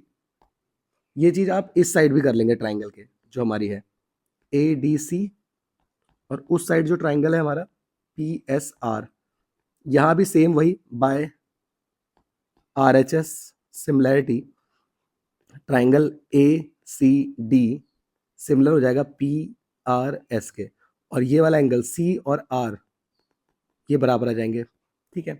तो ये एंगल भी बराबर आ चुके हैं। नाउ दो एंगल आ चुके हैं, अब आपको क्या करना है, दोनों ट्राइंगल पूरे पूरे बता देने। अब हमने देखिए क्या किया, पूरा ट्राइंगल जो ए बी सी था और पी क्यू आर था, इसका ये वाला एंगल इसके बराबर बता दिया, ये एंगल इसके बराबर बता दिया। तो by angle angle similarity triangle A B C is similar to triangle P Q R. Okay, so ये था इसका आंसर। आई होप अगर आपने इसको किया है सही तो बहुत अच्छी बात है, बट बहुत सारे बच्चों ने इसके बी पार्ट को ही अटेम्प्ट किया होगा, क्योंकि ये आपके कोर्स में साफ साफ दिया हुआ है, आसानी से आप इसको कर सकते थे। In the given figure, PQRS is a trapezium. PQ parallel to SR दे रखा है हमें. Diagonal PR and QS intersect each other at point T. Prove that PT upon TR equal to QT upon TS. Further, TS equal to TR. Prove triangle PTS similar होगा QTR के. So हमें question में यहाँ पर एक तो हमें PT upon TS का रेशियो चाहिए। यहाँ पे सबसे पहले हम क्या करेंगे, पहला पार्ट प्रूफ करते हैं, फर्स्ट पार्ट, जिसमें हमें PT upon TR equal to QT upon TS चाहिए। अब ये कैसे होगा, तो देख लीजिए, आप इस ट्राइंगल को और इस वाले ट्राइंगल को ले लीजिए, ओके, और इनको सिमिलर कर दीजिए। तो कैसे होंगे, पहले तो ये दोनों एंगल हमारे वर्टिकल अपोजिट एंगल है, तो आप लिख देंगे इन ट्राइंगल PTQ, क्योंकि इस साइड से PT कवर हो रहा है और उस साइड से TR कवर हो रहा है, तभी तो अपॉन में आएगा। तो इधर से आपने RTS लेना पड़ेगा, एन ट्राइंगल RTS। ओके, सबसे पहले हमारा एंगल आ गया PTQ बराबर RTS vertical opposite angle. Next, अगर हम नेक्स्ट देखें तो ये वाला एंगल और ये वाला एंगल, क्योंकि दोनों लाइन PQ और SR आपका पैरेलल है, तो ये आपका क्या हो जाएगा, ट्रांसवर्सल हो जाएगी PR, और इससे ये अल्टरनेट इंटीरियर एंगल हो जाएगा। तो ये एंगल एंगल TPQ बराबर एंगल TRS, ये हो जाएगा आपका अल्टरनेट इंटीरियर एंगल। तो by angle angle similarity criteria आपका ट्राइंगल PTQ सिमिलर आ जाएगा ट्राइंगल RTS के। अब जब ट्राइंगल सिमिलर हो जाते हैं तो हम साइड्स का रेशियो ले सकते हैं, जो हमको चाहिए वही। तो PT की करस्पॉन्डिंग है RT बराबर, इस साइड QT है, इसके करस्पॉन्डिंग है TS, तो QT अपॉन TS, और यही हमारा पहला पार्ट था। तो फर्स्ट पार्ट ये प्रूव हो चुका है। नेक्स्ट पार्ट में हमें जो प्रूफ करना है, अगर हमसे बोला गया है जो TS और TR इक्वल हो, तो TS और TR इक्वल हैं, क्योंकि TS इक्वल टू TR दिया है, तो अगर हम इसे पुट कर देंगे ऊपर, तो PT अपॉन, इसको चाहे तो इसको रिप्लेस कर दें TS से, या इसको किसी को भी एक को रिप्लेस कर देते हैं, इसको TS लिख देते हैं, QT अपॉन TS, ये दोनों कैंसिल हो जाएंगे। तो यहाँ से रिलेशन आ चुका है, PT और QT भी हमारे इक्वल आ जाएंगे। ओके, करेंगे सेकंड पार्ट के लिए, ये जो ट्राइंगल है आपका PTS और ये QTR, इनको कॉन्ग्रुएंट कर लेते हैं। तो in triangle PTS and triangle QTR, एक पॉइंट तो ऑलरेडी प्रूव कर चुके हैं, PT equal to QT proved above. Next point, ये वाला एंगल हमारे बराबर है एंगल PTS बराबर angle QTR vertical opposite angle. और लास्ट चीज हम ये बता देते हैं कि जो हमारा यहाँ पर TS इक्वल टू TR दे रखा था, ठीक है, जो TS है और ये TR, ये ऑलरेडी क्वेश्चन में गिवन था, तो TS इक्वल टू TR ये हमको गिवन था। तो ये हो जाएगा हमारा साइड एंगल साइड से, तो बाय साइड एंगल साइड से ट्राइंगल PTS कॉन्ग्रुएंट आ गया ट्राइंगल QTR के। और हमें पता है कि जब दो ट्राइंगल कॉन्ग्रुएंट होते हैं तो वो सिमिलर भी होते हैं, कॉमन सी बात है। So triangle PTS is similar to triangle QTR। Okay, I hope ये समझ में आया होगा। नेक्स्ट क्वेश्चन को देख लेते हैं। क्वेश्चन 33 में हमारे पास ऑप्शन था, तो जिसने ए पार्ट किया था वो देखें। A pen stand is made up of wood and is in the shape of cuboid with four conical depressions and cylindrical extension to hold pens. The depression are hollowed out from the wooden cuboidal stand and cylindrical extension are made up of metal attached separately as shown in the figure given below. The dimension of the cuboid block of wood are 15 centimeter into 10 centimeter into 3.5 centimeter. The radius of each conical depression is 0.5 centimeter. Depth is 1.4 centimeter. The radius and height of each cylindrical metal extension are 0.5 centimetre and 4.9 centimetre respectively. Find the volume of wood in the entire stand. Second point में आपको find करना था, find the inner surface area of conical depression along with the cylindrical extension, use root 221 equal to 14.8। तो इस question में हमें एक cuboidal pen stand दे रखा था, जो कि आपको दिख रहा होगा यहाँ पे, ये नीचे की तरफ बेस में, ये वाले पार्ट पे यहाँ पे। ओके, इसमें हमें 4 कोनिकल डिप्रेशन कर रखे थे, ये 4 कोनिकल डिप्रेशन बना रखे हैं और इसको ऊपर की तरफ एक्सटेंड कर दिया था, किस शेप में, हमारा सिलेंड्रिकल शेप में ऐसा बता रखा है, जिससे कि हम इस पे पेन रख पाए। ओके, होल्ड करने के लिए। तो नीचे वाला हिस्सा हमारा था क्यूबॉइड, ये वाला हिस्सा, इसमें 4 कोन खाली कर दिए गए हैं और ऊपर इसको एक्सटेंड कर दिया मेटल का यूज करके इन द शेप ऑफ सिलेंडर। हमें पहला पॉइंट जो सॉल्व करना है उसमें बताना है volume of wood in the pen stand. तो वुड कहाँ कहाँ यूज हुआ, अगर हम देखें तो पहले हमारे पास एक क्यूबॉइड था जो कि वुड का था, उसमें से 4 कोन को खाली कर दिया गया है। खाली करने का मतलब होता है माइनस कर दिया गया है। ठीक है, तो वॉल्यूम ऑफ क्यूबॉइड में से माइनस कर देना 4 टाइम्स वॉल्यूम ऑफ कोन्स को, बस हमारा आंसर आ जाएगा। ये हमारा आ जाएगा वॉल्यूम ऑफ वुड। पहले पार्ट की मैं बात कर रहा हूँ। तो क्यूबॉइड का जो वॉल्यूम होता है वो होता है हमारा L into B into H, वो यूज कर लिया। और कोन का जो वॉल्यूम होता है वो होता है 1/3 pi are square h. Values put करते हैं और सॉल्व कर देते हैं। तो एल बी और एच हमें दिया था 15 इंटू 10 इंटू 3.5, यही लाइन से होते हैं एल बी एच। तो 15 इंटू 10 इंटू 3.5, पाई की वैल्यू गिवन नहीं है तो 22.7। आर हमारा जो रेडियस दिया हुआ है वो दिया है 0.5, स्क्वायर है तो 2 बार। और एच डेप्थ का मतलब होता है गहराई, जो कि हाइट ही होती है, तो 1.5, तो ये हमारा 1.4 सॉरी।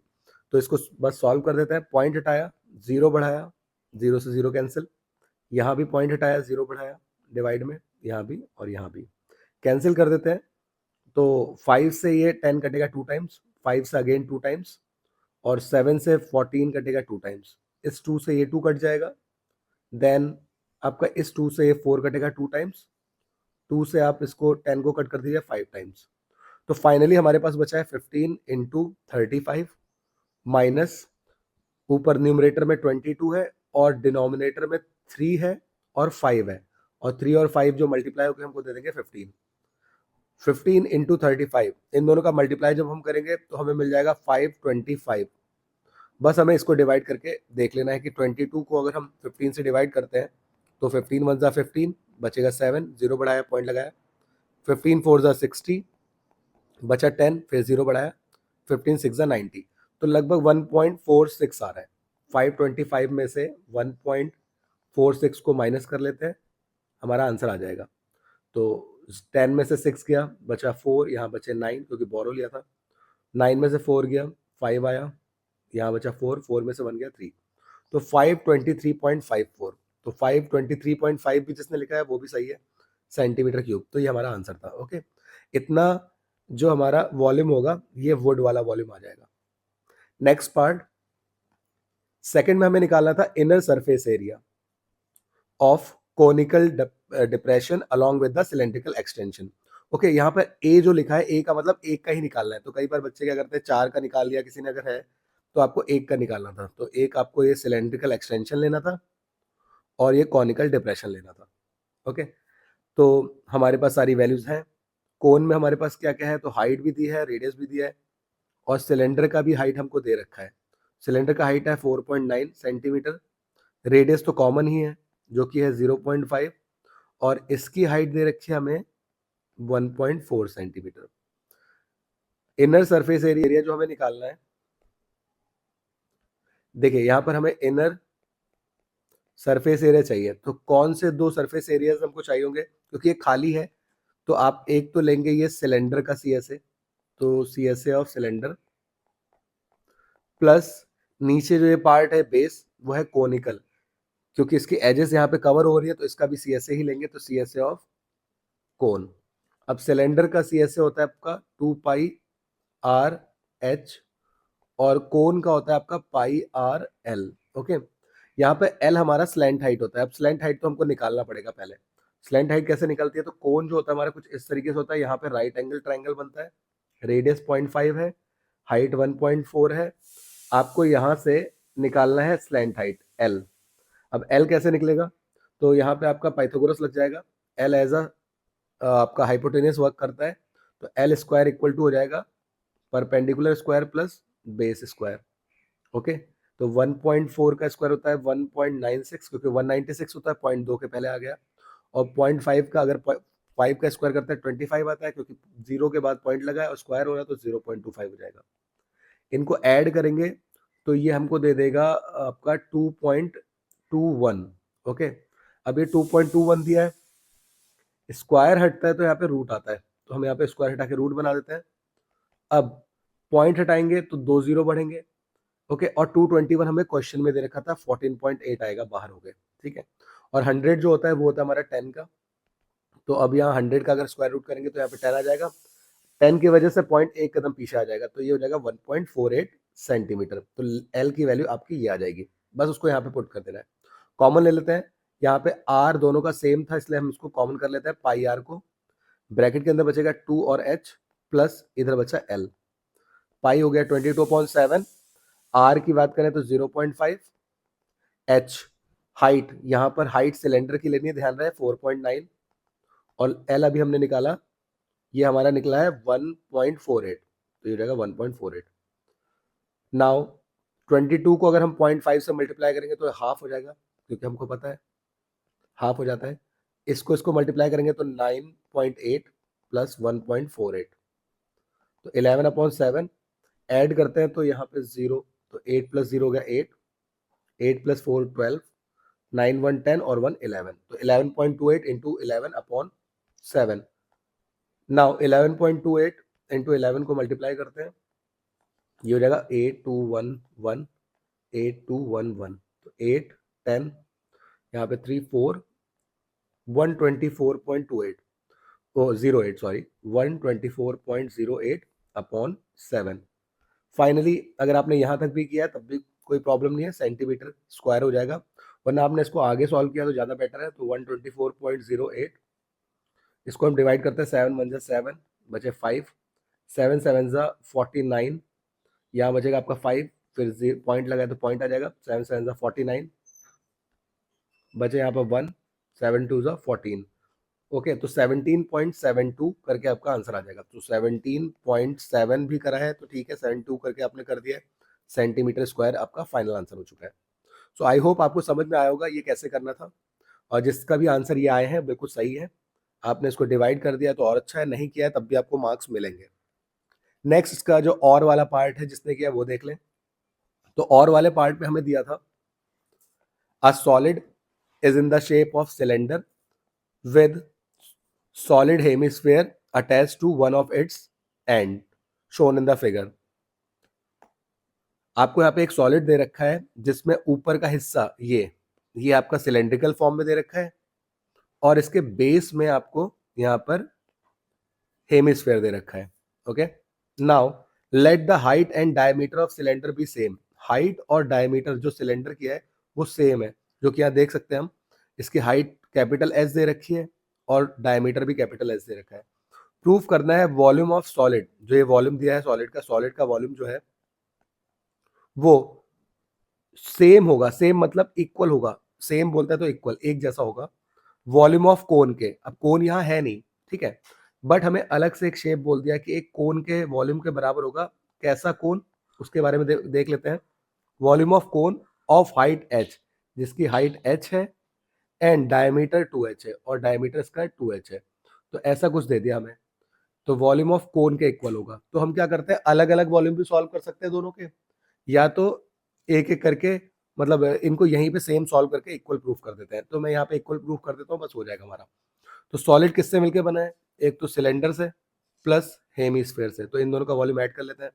तो volume of cylinder plus volume of hemisphere, और यहाँ वॉल्यूम ऑफ कोन हमें यूज करना है।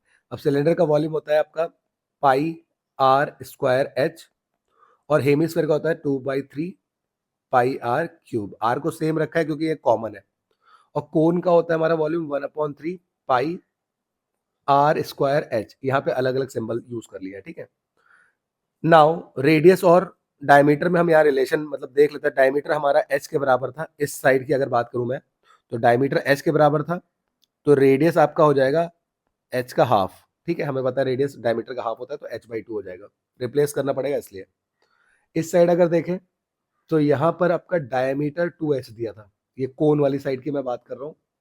डायमीटर 2h दिया था तो रेडियस हाफ हो जाएगा, तो 2h का हाफ करेंगे तो ये h बचेगा, तो रेडियस हो जाएगा h। ओके, ये वैल्यू यूज करनी है। नाउ कॉमन ले लेते हैं यहाँ पे, तो पाई है इसके पास और इसके पास भी पाई है, आर स्क्वायर है, यहाँ आर क्यूब है तो आर स्क्वायर तक कॉमन हो जाएगा, तो पाई आर स्क्वायर कॉमन हो गया। अंदर बचा h प्लस 2/3 और एक आर अभी है। इस side 1/3 pi are square h. Okay, pi से पाई को कैंसिल कर देते हैं, वैल्यूज को रिप्लेस करते हैं। अभी बताया मैंने r इक्वल टू h/2 है, तो ये h/2 हो जाएगा, स्क्वायर हो रहा है। h हाइट तो h के बराबर ही है, तो कैपिटल H हो जाएगी, और यहाँ पे भी h/2। सामने अगर देखें तो यहाँ जो रेडियस है, कैपिटल R की मैं बात कर रहा हूँ, यहाँ जो रेडियस है वो h के बराबर है, तो यहाँ पे h स्क्वायर हो जाएगा इंटू h। ओके, नाउ 2 से 2 कैंसिल, h स्क्वायर बाई 4, यहाँ पे इसको स्क्वायर करा, अंदर एलसीएम लेते हैं तो 3 की h से मल्टीप्लाई कराई, 3h और एक h इधर है, तो 3h प्लस h हो गया 4h। एलसीएम आपको पता ही कैसे लेते हैं, तो मैंने डायरेक्ट ले लिया, ठीक है। यहाँ 1/3 h स्क्वायर इंटू h हो जाएगा h क्यूब। 4 से यहाँ पे आपका सॉरी 3 नहीं, 4 से 4 कैंसिल हो गया, फाइनली आपका बचा h square into h cube upon 3, सामने भी आ गया h क्यूब अपॉन 3। तो ये आपके फाइनल आंसर आ चुके हैं। ओके, तो आई होप आपको समझ में आया होगा, h क्यूब अपॉन 3 आपका फाइनल आंसर आ गया। दोनों साइड देखिए, लेफ्ट हैंड साइड और राइट हैंड साइड दोनों बराबर आ रही है, तो हमारा ये प्रूव हो जाएगा। आप चाहे एक काम कर सकते हैं, अलग अलग सॉल्व भी कर सकते हैं। नाउ इसका सेकंड पार्ट क्या था, उसमें हमें फाइंड करना था also find total surface area of solid in terms of h। इसका टोटल सरफेस एरिया निकालना था h के टर्म्स में। अब टीएसए निकाल देते हैं जो गिवन सॉलिड है। अब इस कोन की कोई प्रॉब्लम नहीं है, आपको पता है टोटल सरफेस एरिया कैसे निकलेगा। एक तो आप इस शेप के बाहर बाहर जा पा रहे हैं, एक आप इस शेप के बाहर बाहर जा पा रहे हैं। ओके, साथ में एक बात और ध्यान रखें, ऊपर जो आपका टॉप एरिया है वो भी आपको कवर करना पड़ेगा, सॉलिड है इसलिए। तो क्या तीन चीजें कवर हुई हैं, एक तो सिलेंडर का CSA लेना है क्योंकि हम इसके बाहर बाहर जा पा रहे हैं, ठीक है। प्लस आपको हेमीस्फेयर का CSA लेना है, और टॉप एरिया जो है एक सर्कल है, तो एरिया ऑफ ये वाला हिस्सा, एरिया ऑफ सर्कल आपको यहाँ पे ले लेना है। सारी वैल्यूज रखते हैं। CSA ऑफ सिलेंडर हमारा होता है 2πRh, CSA ऑफ हेमिस्फेयर होता है आपका 2πr², और एरिया ऑफ सर्कल होता है πr²। यहाँ सिंबल चेंज नहीं करना है क्योंकि सेम ही चीज की बात करी है, इसी सॉलिड में सब कुछ है, रेडियस सेम है ना। अब देखिए 2πr² और πr² हो जाएगा 3πr², ये हो गया 2πRh। आप कॉमन ले लीजिए, यहाँ पे पाई आर कॉमन है, तो ये पाई आर कॉमन हो गया। ब्रैकेट के अंदर बचेगा 2 और h, इस साइड बचेगा 3 और r। नाउ पाई की वैल्यू 22.7, रेडियस के बीच में अभी रिलेशन बताया था मैंने यहाँ पे h/2, तो यहाँ हो जाएगा h/2। देन फिर h जो है h के बराबर ही है, कैपिटल वाले, और यहाँ पे h/2। सॉल्व करते हैं इसको, 2 से ये कट गया 11 टाइम्स, 21 को अगर हम कट करते हैं तो 11h/7 बाहर बचा, ये हो गया 2h प्लस 3h/2। एलसीएम ले लेते हैं, तो 2 2 जा 4 और 4 में 3 जोड़ेंगे तो 7h/2, और इक्वल का मल्टीप्लाई में 11h/7, 7 से 7 कट गया, ये हो गया 11h इंटू h हो गया h² और अपॉन में 2, तो फाइनली आपका ये आंसर आ चुका है। तो 11/2 h² स्क्वायर यूनिट्स, क्योंकि हम यहाँ पे एरिया निकाला है तो स्क्वायर यूनिट्स। ओके, सो ये था हमारा आंसर। आई होप आपको समझ में आया होगा। आप इसको 5.5 भी बोल सकते हैं, अगर आप इसको कट करेंगे तो 5.5 h² भी इसने निकाला, वो भी सही है, कोई प्रॉब्लम नहीं है। ओके, 34 है आपका, a life insurance agent insured 100 people of different ages as given in the following distribution table. Calculate the mean age and median age। आपको मीन और मीडियन कैलकुलेट करना है, और आपको एक टेबल दे रखी है। इस टेबल में एक इंश्योरेंस एजेंट है जो कि 100 पीपल का इंश्योरेंस कर रहा है, जो अलग अलग डिफरेंट एजेस के वो लोग हैं। ओके, तो मीन कैलकुलेट कर लेते हैं डायरेक्टली। अगर बात करें तो मीन आपको पता है, मीन में आपको क्या क्या चीज़ें चाहिए। पहले तो ये आपका फ्रीक्वेंसी होती है एफ आई, ये आपका क्लास होती है। तो पहली जो टेबल बनती है वो बनती है आपकी एक्स आई की। एक्स आई होता है हमारा क्लास मार्क। और क्लास मार्क कैसे निकलता है, ये जो आपका क्लास होती है उसके बीच का नंबर, ठीक है। अब 15 और 20 के बीच में अगर कौन सा नंबर आ रहा है, बच्चे कंफ्यूज होते हैं, तो आपको पता ही है फॉर्मूला क्या होता है। अपर लिमिट जो आपकी है, एक लोअर लिमिट, इन दोनों को ऐड करके डिवाइड कर देते हैं 2 से, मतलब ये दोनों को ऐड करके डिवाइड बाई 2। तो ऐड करेंगे तो आएगा 35/2, कट करेंगे तो 17.5 आ जाएगा। ओके, तो पहली वाली वैल्यू आएगी 17.5। नाउ नेक्स्ट में भी यही आपको नहीं करना है, मैंने आपको पहले ही बता रखा है, आप बस पहले वाले से आइडिया लिया करें। क्या आइडिया लेना है, 15 से 17 कितना ऊपर है, तो ये आपका प्लस का है 2.5 ऊपर। अगर 15 में 2 ऐड कर तो 17 मिल जाएगा, और 0.5 ऐड करके 17.5 हो जाएगा। तो सभी में आपको यही काम करना होता है, ओके, जिससे आपको ये चीज़ें जल्दी हो जाती हैं। कई बार बच्चे क्या करते हैं, एक एक करके कैलकुलेट करने लगते हैं पॉइंट वाले नंबर की वजह से। तो ये सबसे सिंपल तरीका है। तो ये हो जाएगा 22.5, सब में यही करना है।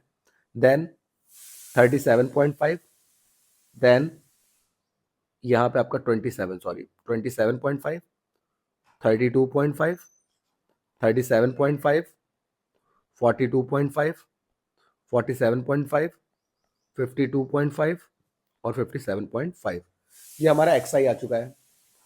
नेक्स्ट, अब हमारी एफ आई एक्स आई में हमें इस एफ आई की वैल्यू को एक्स आई की वैल्यू से मल्टीप्लाई करना होता है।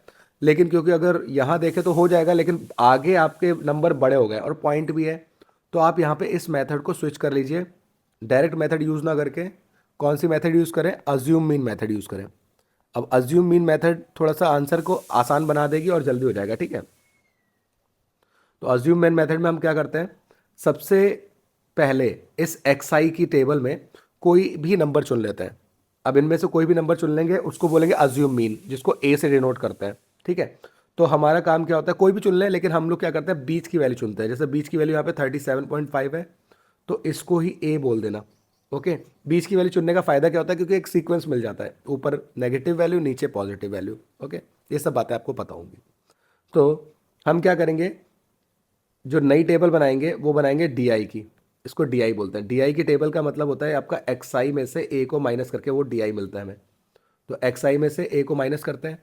एक्स आई हमारी ये वैल्यूज़ है, 17.5 में से 37.5 को माइनस करेंगे तो आएगा माइनस का 20। ओके, माइनस क्यों आया, क्योंकि हम इस नंबर से इसको माइनस कर रहे हैं।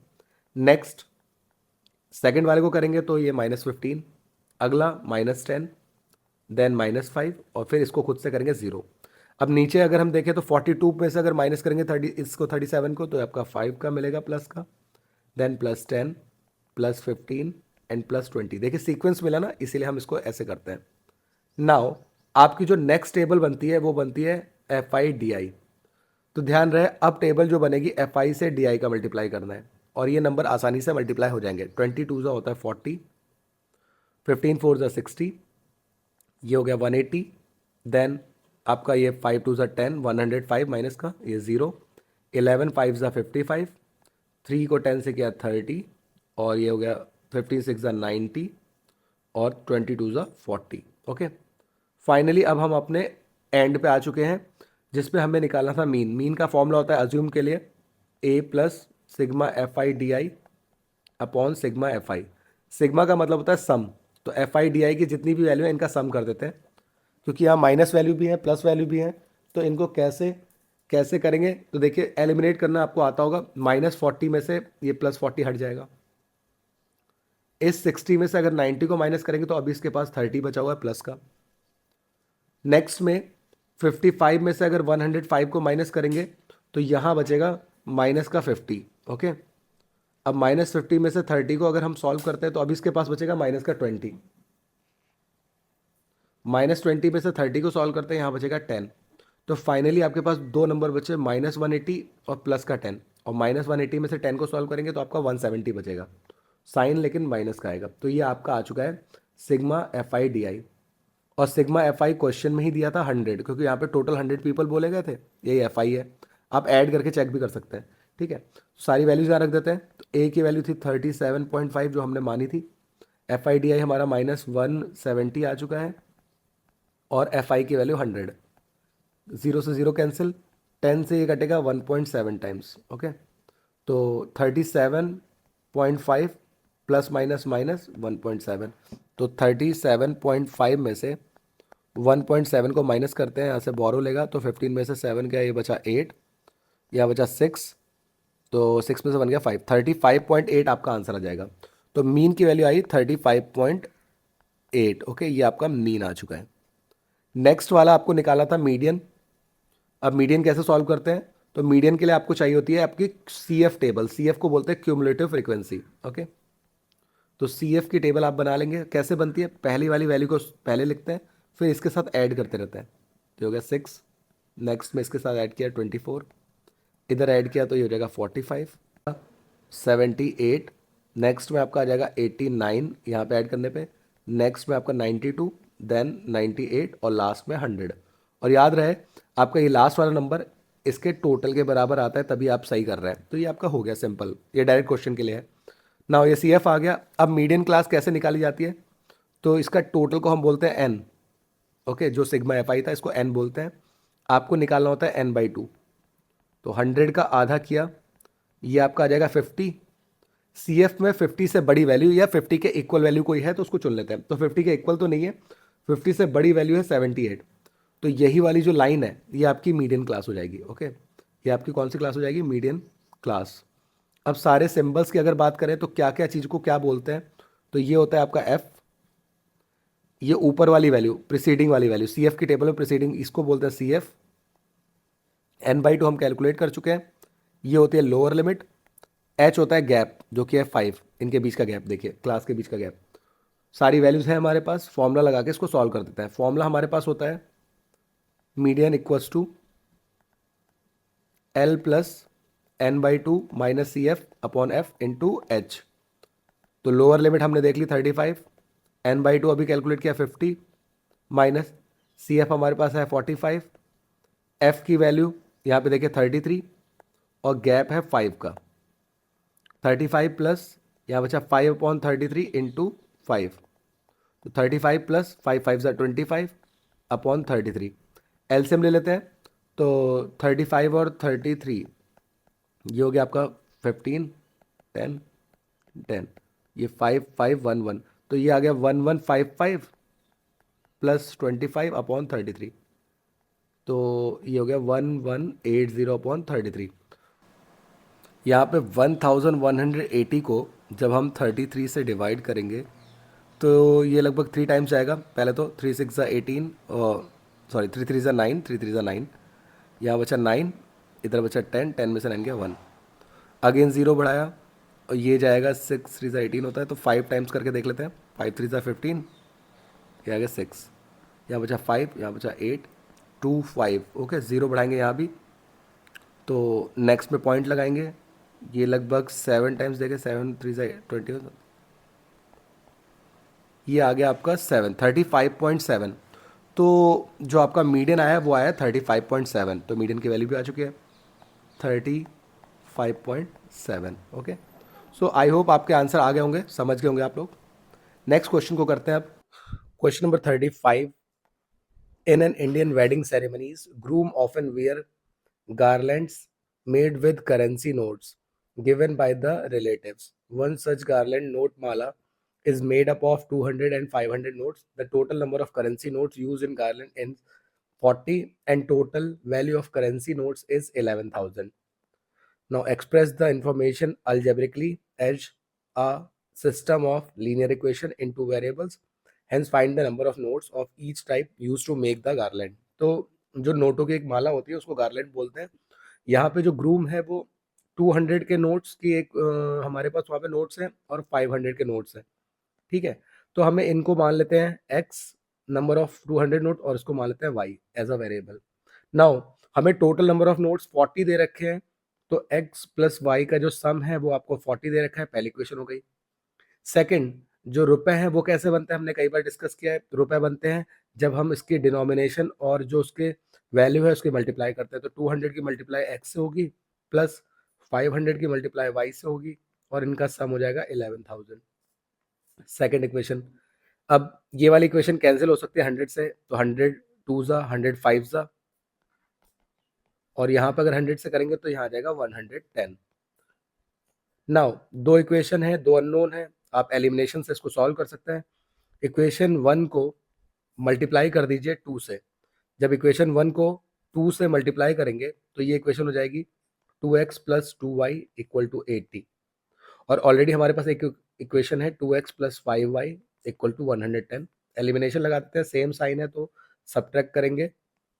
सब्ट्रैक्ट करने पे यहाँ पे साइन माइनस का, यहाँ माइनस का और यहाँ माइनस का, तो प्लस माइनस माइनस होता है, कैंसिल हो गया। प्लस माइनस यहाँ भी माइनस, तो 2 में से 5 गया, ये बचा -3y। अगेन 80 में से 110 को माइनस करेंगे तो माइनस का 30 आएगा, माइनस से माइनस कैंसिल, 3 से 30 कट जाएगा 10 टाइम्स, तो y की वैल्यू 10 आ गई।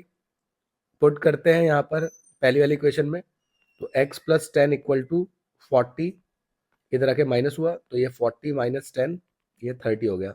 तो हमारे जो 200 के नोट्स हैं वो हैं 30, और 500 वाले नोट हैं हमारे 10। आप चेक भी कर सकते हैं आराम से, आपका आंसर 11,000 रुपीज़ बन जाएगा, और 30 प्लस 10 40 होता है। तो हमें दो आंसर करने थे, आपने यहाँ पे 5 मार्क्स का क्वेश्चन था। अगर आपने अलजेब्रिक इक्वेशन बना ली है 1 और 2 जो मैंने बनाई है यहाँ पे, 1 2 3 जो भी है, उसके हिसाब से आपको 2 मार्क्स मिल जाएंगे, उसको पूरा सॉल्व करने में 3 मार्क्स और मिल जाएंगे, आपका हो जाएगा पूरा। तो ये था हमारा section D. Now section E को देखते हैं। क्वेश्चन नंबर 36 है, यहाँ पर आपका केस स्टडी है। A farmer has a semi circular field shown in figure. In segment ACPA he grows rice. In the triangular region APB he grows vegetables. He allow his cows to graze in the segment BDPB. The diameter of the semicircular field with center O is 120 meter. Angle PAO equal to 30 degree and POB equal to 60 degree. Based on the above information, answer the following question. तो पहला है आपका find the radius of the field and measure of angle ABP। तो radius तो काफ़ी आसानी से निकल जाएगा, बिकॉज आपका डायमीटर 120 दिया है, तो रेडियस हो जाएगा इसका हाफ, तो रेडियस हो गया 60। नेक्स्ट हमें सॉल्व करना था एंगल ABP, तो ये वाला एंगल ABP यहाँ पे ABP, ठीक है। तो ये कैसे निकलेगा, देखिए सेमी सर्कल पर जो एंगल बनता है, अगर कोई सेमी सर्कल है उस पर डायमीटर के साथ कोई अगर आप ट्राइंगल बनाएंगे डायमीटर को, तो यहाँ पर जो एंगल बनेगा वो 90 डिग्री होता है, ठीक है। तो ये पूरा एंगल 90 डिग्री हो गया, ये एंगल 30 है, ये निकल जाएगा एंगल सम प्रॉपर्टी से। तो in triangle APB 30 plus 90 plus angle ABP equal to 180, add किया 120, 120 उधर जाके माइनस हो जाएगा, तो एंगल ABP हो जाएगा हमारा 60 डिग्री। तो सेकंड वाला एंगल भी आ चुका है हमारा 60 डिग्री। नाउ दोनों आंसर आ चुके हैं, रेडियस भी 60 और एंगल भी हमारा 60। नेक्स्ट क्वेश्चन में find the area of sector AOP in terms of pi. मतलब पाई की वैल्यू को पाई ही रखना है, इन टर्म्स ऑफ पाई जब लिखा होगा तो AOP, तो AOP की वैल्यू बतानी है हमें, एरिया ऑफ सेक्टर AOP।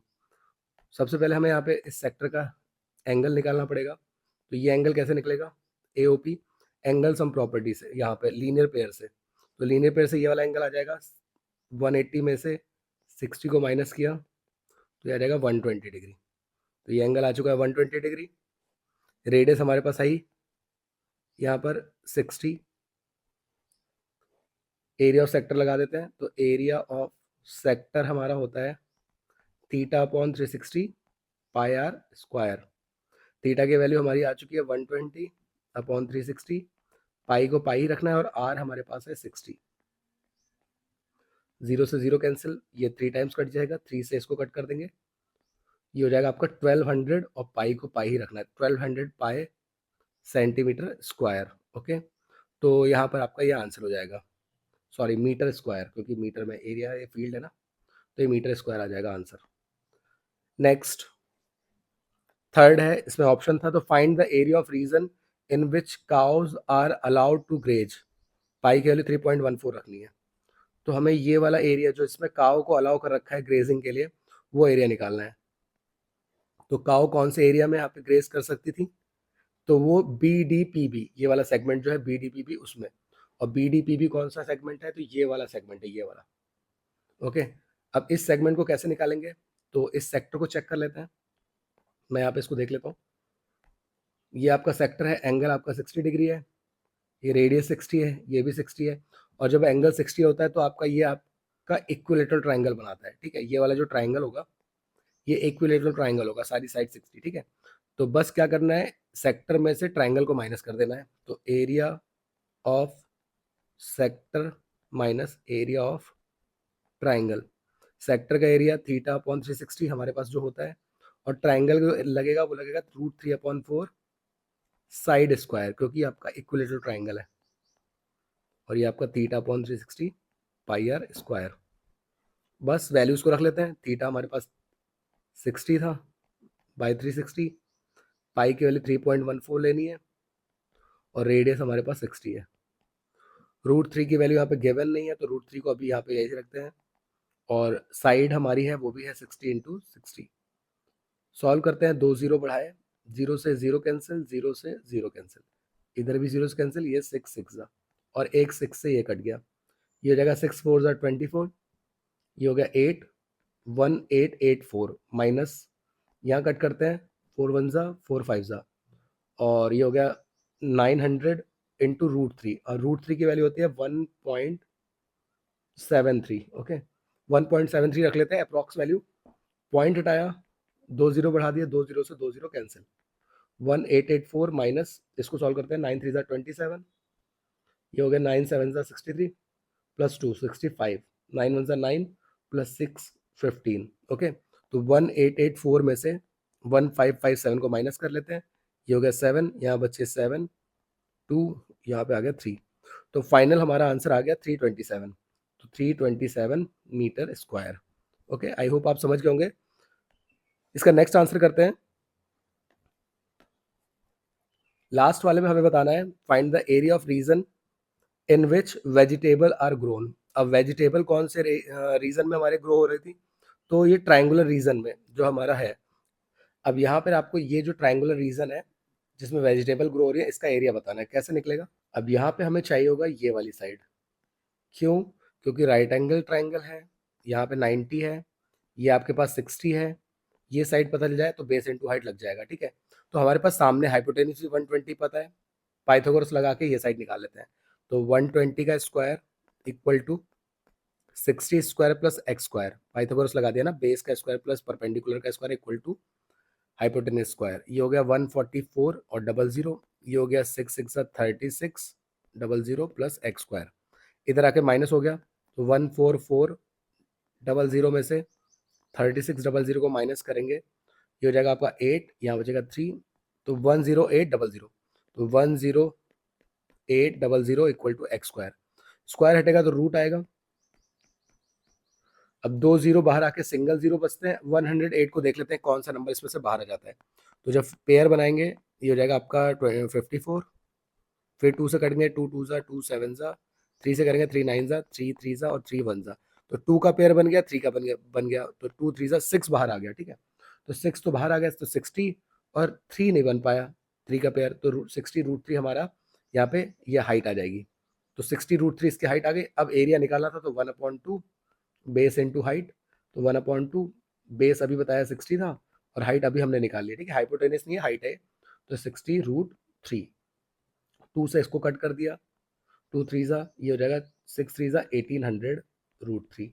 और आगे सॉल्व करेंगे तो 1800, अगर आप आगे भी कर सकते हैं तो 1.73 से करा मल्टीप्लाई, 2 0 से 2 0 कट, तो 173 इंटू 18 कर लेंगे, हमारा आंसर आ जाएगा।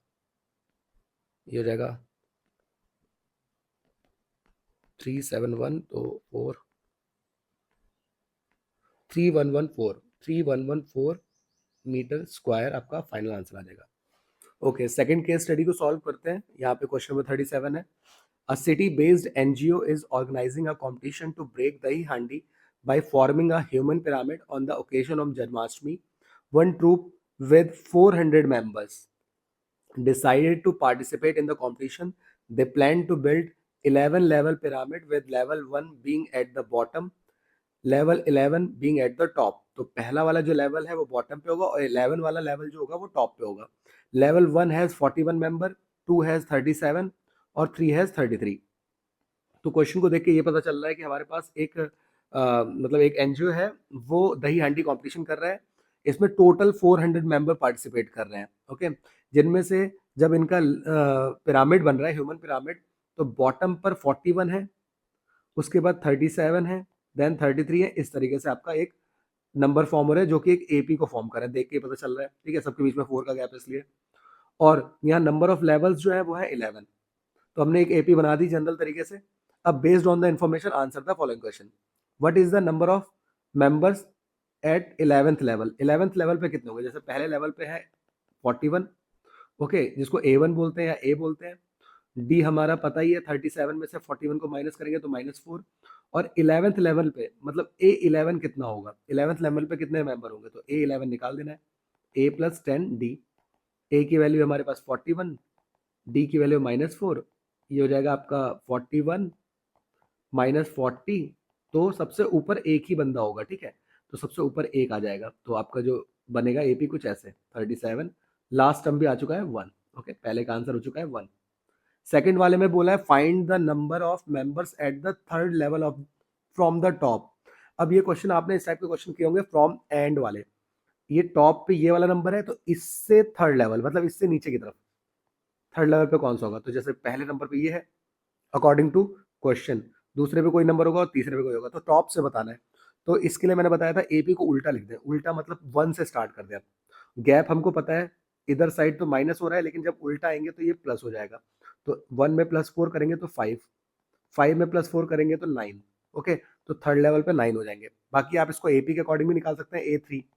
बट इस बार एपी इस तरीके से बनेगी, तो A + 2D होता है। इस बार ए हो जाएगा 1, क्योंकि इस बार यहाँ से स्टार्ट हो रहा है।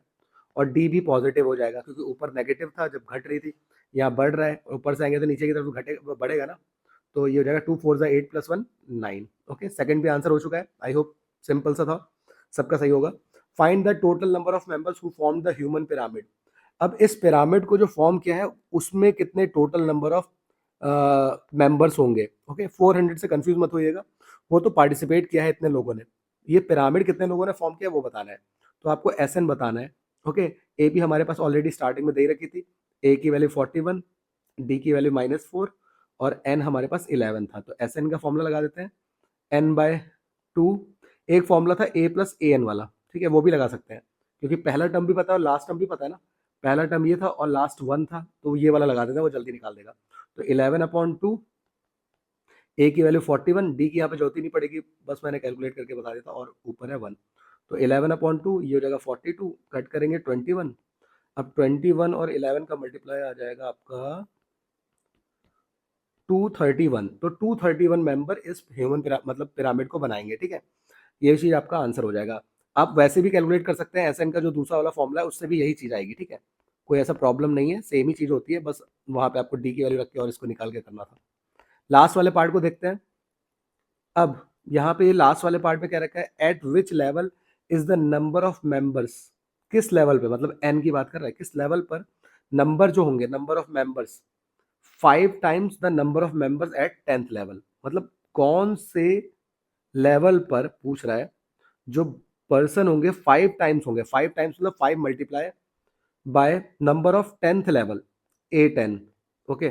तो A10 की वैल्यू निकाल लेते हैं, उसको 5 से मल्टीप्लाई करेंगे, फिर वो AN की वैल्यू बन जाएगा। तो AN की वैल्यू निकालते हैं, AN बराबर 5 टाइम्स A10 हमारा निकलेगा A + 9D करके, ओके।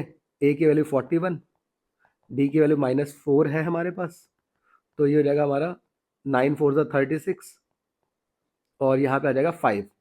तो ये हो जाएगा 5 × 5 25 मेंबर्स, ठीक है। तो AN की वैल्यू कितनी आ गई? 25। हमसे पूछा है कौन से लेवल पे, एट विच लेवल, तो N निकालना है, ओके। तो AN आ चुका है, N निकालना है, फॉर्मूला हमारे पास है AN वाला। तो AN बराबर A + n-1 × D। 25, A की वैल्यू 41, N निकालना है, और D हमारे पास -4 है। ये तरह का माइनस होगा, तो 25 - 41, n-1 -4, यहाँ आ जाएगा आपका माइनस का 16, ये मल्टीप्लाई से डिवाइड में आ जाएगा, ये कट जाएगा, ये आ जाएगा 4 4 और -1 इधर आया तो +1। तो 4 + 1 कितना हो गया? 5th लेवल पे।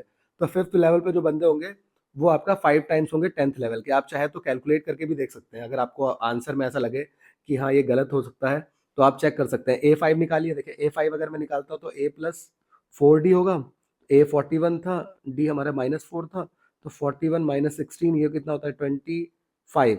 ओके, और 10th लेवल वाले हमने निकाले थे अभी, तो वो दोनों बराबर ही तो आ रहे थे 5 टाइम्स करने पे, तो बिल्कुल सही आ रहा है। ओके, सो ये था हमारा सेकंड केस स्टडी।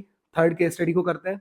38 क्वेश्चन है। जिज्ञासा is fly fishing in a stream sitting at the height 3.1 meter above the surface of water. The fishing rod is 2 meter long and fly at the end of string resting on the surface of water 5 meter away from the base of platform on which Jigyasa is sitting.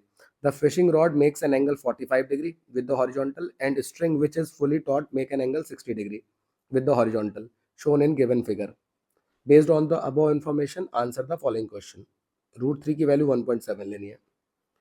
Okay, what is the height of the top of fishing rod about the surface of water.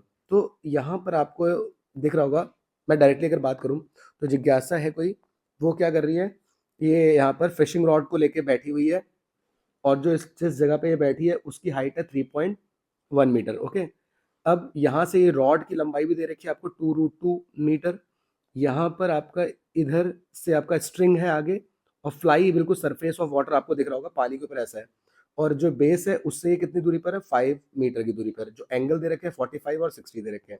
अब पहला question क्या है कि जो ये आपका rod का top है, ठीक है, यहाँ पे दे रखा है आपका, what is the height of top of fishing rod, ये टॉप ऑफ फिशिंग रॉड है, above the surface of water, इस सरफेस ऑफ वाटर से कितना ऊपर है। तो उसके लिए पहले तो यहाँ देखिए, ये 3.1 मीटर जो आपकी पैरेलल लाइन है, तो ये वाली वैल्यू भी 3.1 ही होगी। आप बस इतनी वैल्यू और निकाल दीजिए, इसको हम एक्स मान लेते हैं, और ये दोनों हम ऐड कर देंगे तो हमारी टोटल वैल्यू आ जाएगी। तो इसके लिए हम ये वाला ट्राइंगल लेंगे।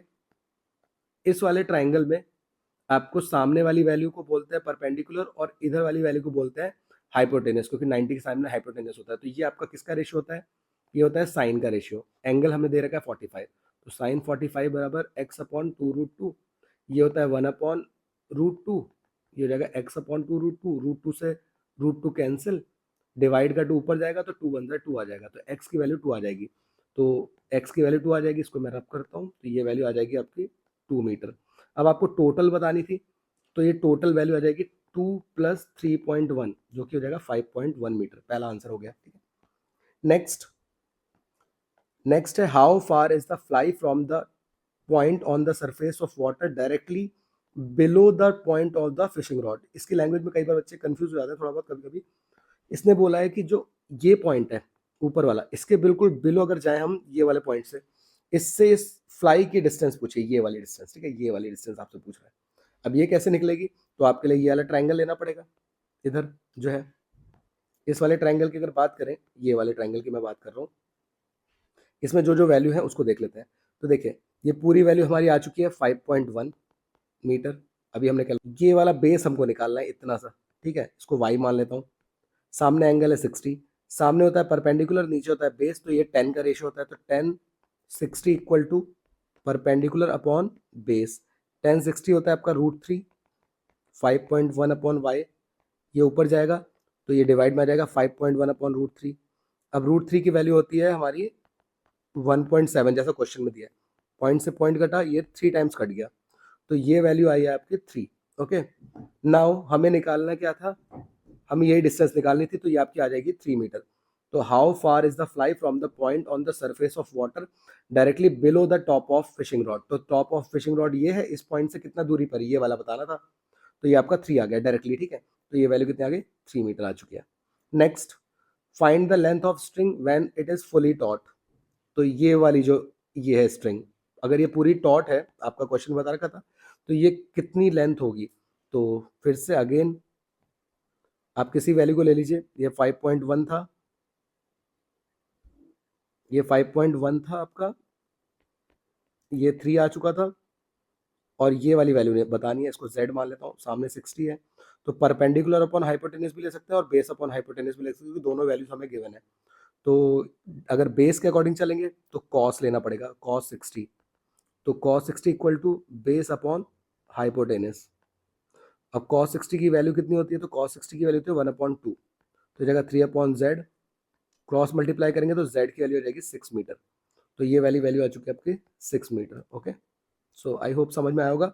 इसका बी पार्ट है जो कि ऑप्शन था, a fish pulled the string such that makes an angle 30 degree with horizontal. Now what is the length of string in this case. अब अगर एक फिश है जो, मान लो उसको पकड़ लिया फ्लाई को और वो आगे खींचने लगी, तो एंगल चेंज होके बोल रहा है 60 की जगह कितना हो जाएगा, 30 हो जाएगा। तो ये 30 हो जाएगा, ये वाली वैल्यू 30 हो जाएगी। तब आपसे पूछ रहा है स्ट्रिंग की लेंथ कितनी होगी, ये वाली स्ट्रिंग, इसको ए बोल देता हूँ। तो इसकी लेंथ बतानी है। अब ये वाली वैल्यू आप नहीं ले सकते क्योंकि ये चेंज हो गई होगी, वो जो फिश होगी उसको दूर कहीं ले गई होगी। बट ये जो हाइट है वो तो सेम रहेगी ना, तो आपको इसी का यूज़ करना है। तो 5.1 सामने वाली वैल्यू है परपेंडिकुलर, ये है हाइपोटेनियस, तो साइन का रेशियो लेना पड़ेगा, ध्यान रहे। तो साइन 30 बराबर 5.1 अपॉन ए। साइन 30 की वैल्यू होती है 1/2, तो 5.1 अपॉन ए क्रॉस मल्टीप्लाई करेंगे तो 5.1 का डबल 2 से मल्टीप्लाई होगा तो ये हो जाएगा 10.2 मीटर। तो ये आपका आंसर हो जाएगा। ओके, तो फाइनल आंसर आ चुका है हमारा 10.2 मीटर। और सारे आंसर हमने कर लिए हैं। केस स्टडी आपको समझ में आई हुई, आई होप। आपके आंसर आप चेक कर सकते हैं। जो बच्चे नए होंगे तो वो भी अपने इन क्वेश्चन को अच्छे से कर लें। फिर मिलते हैं नेक्स्ट वीडियो में, तब तक के लिए take care, bye bye and all the best.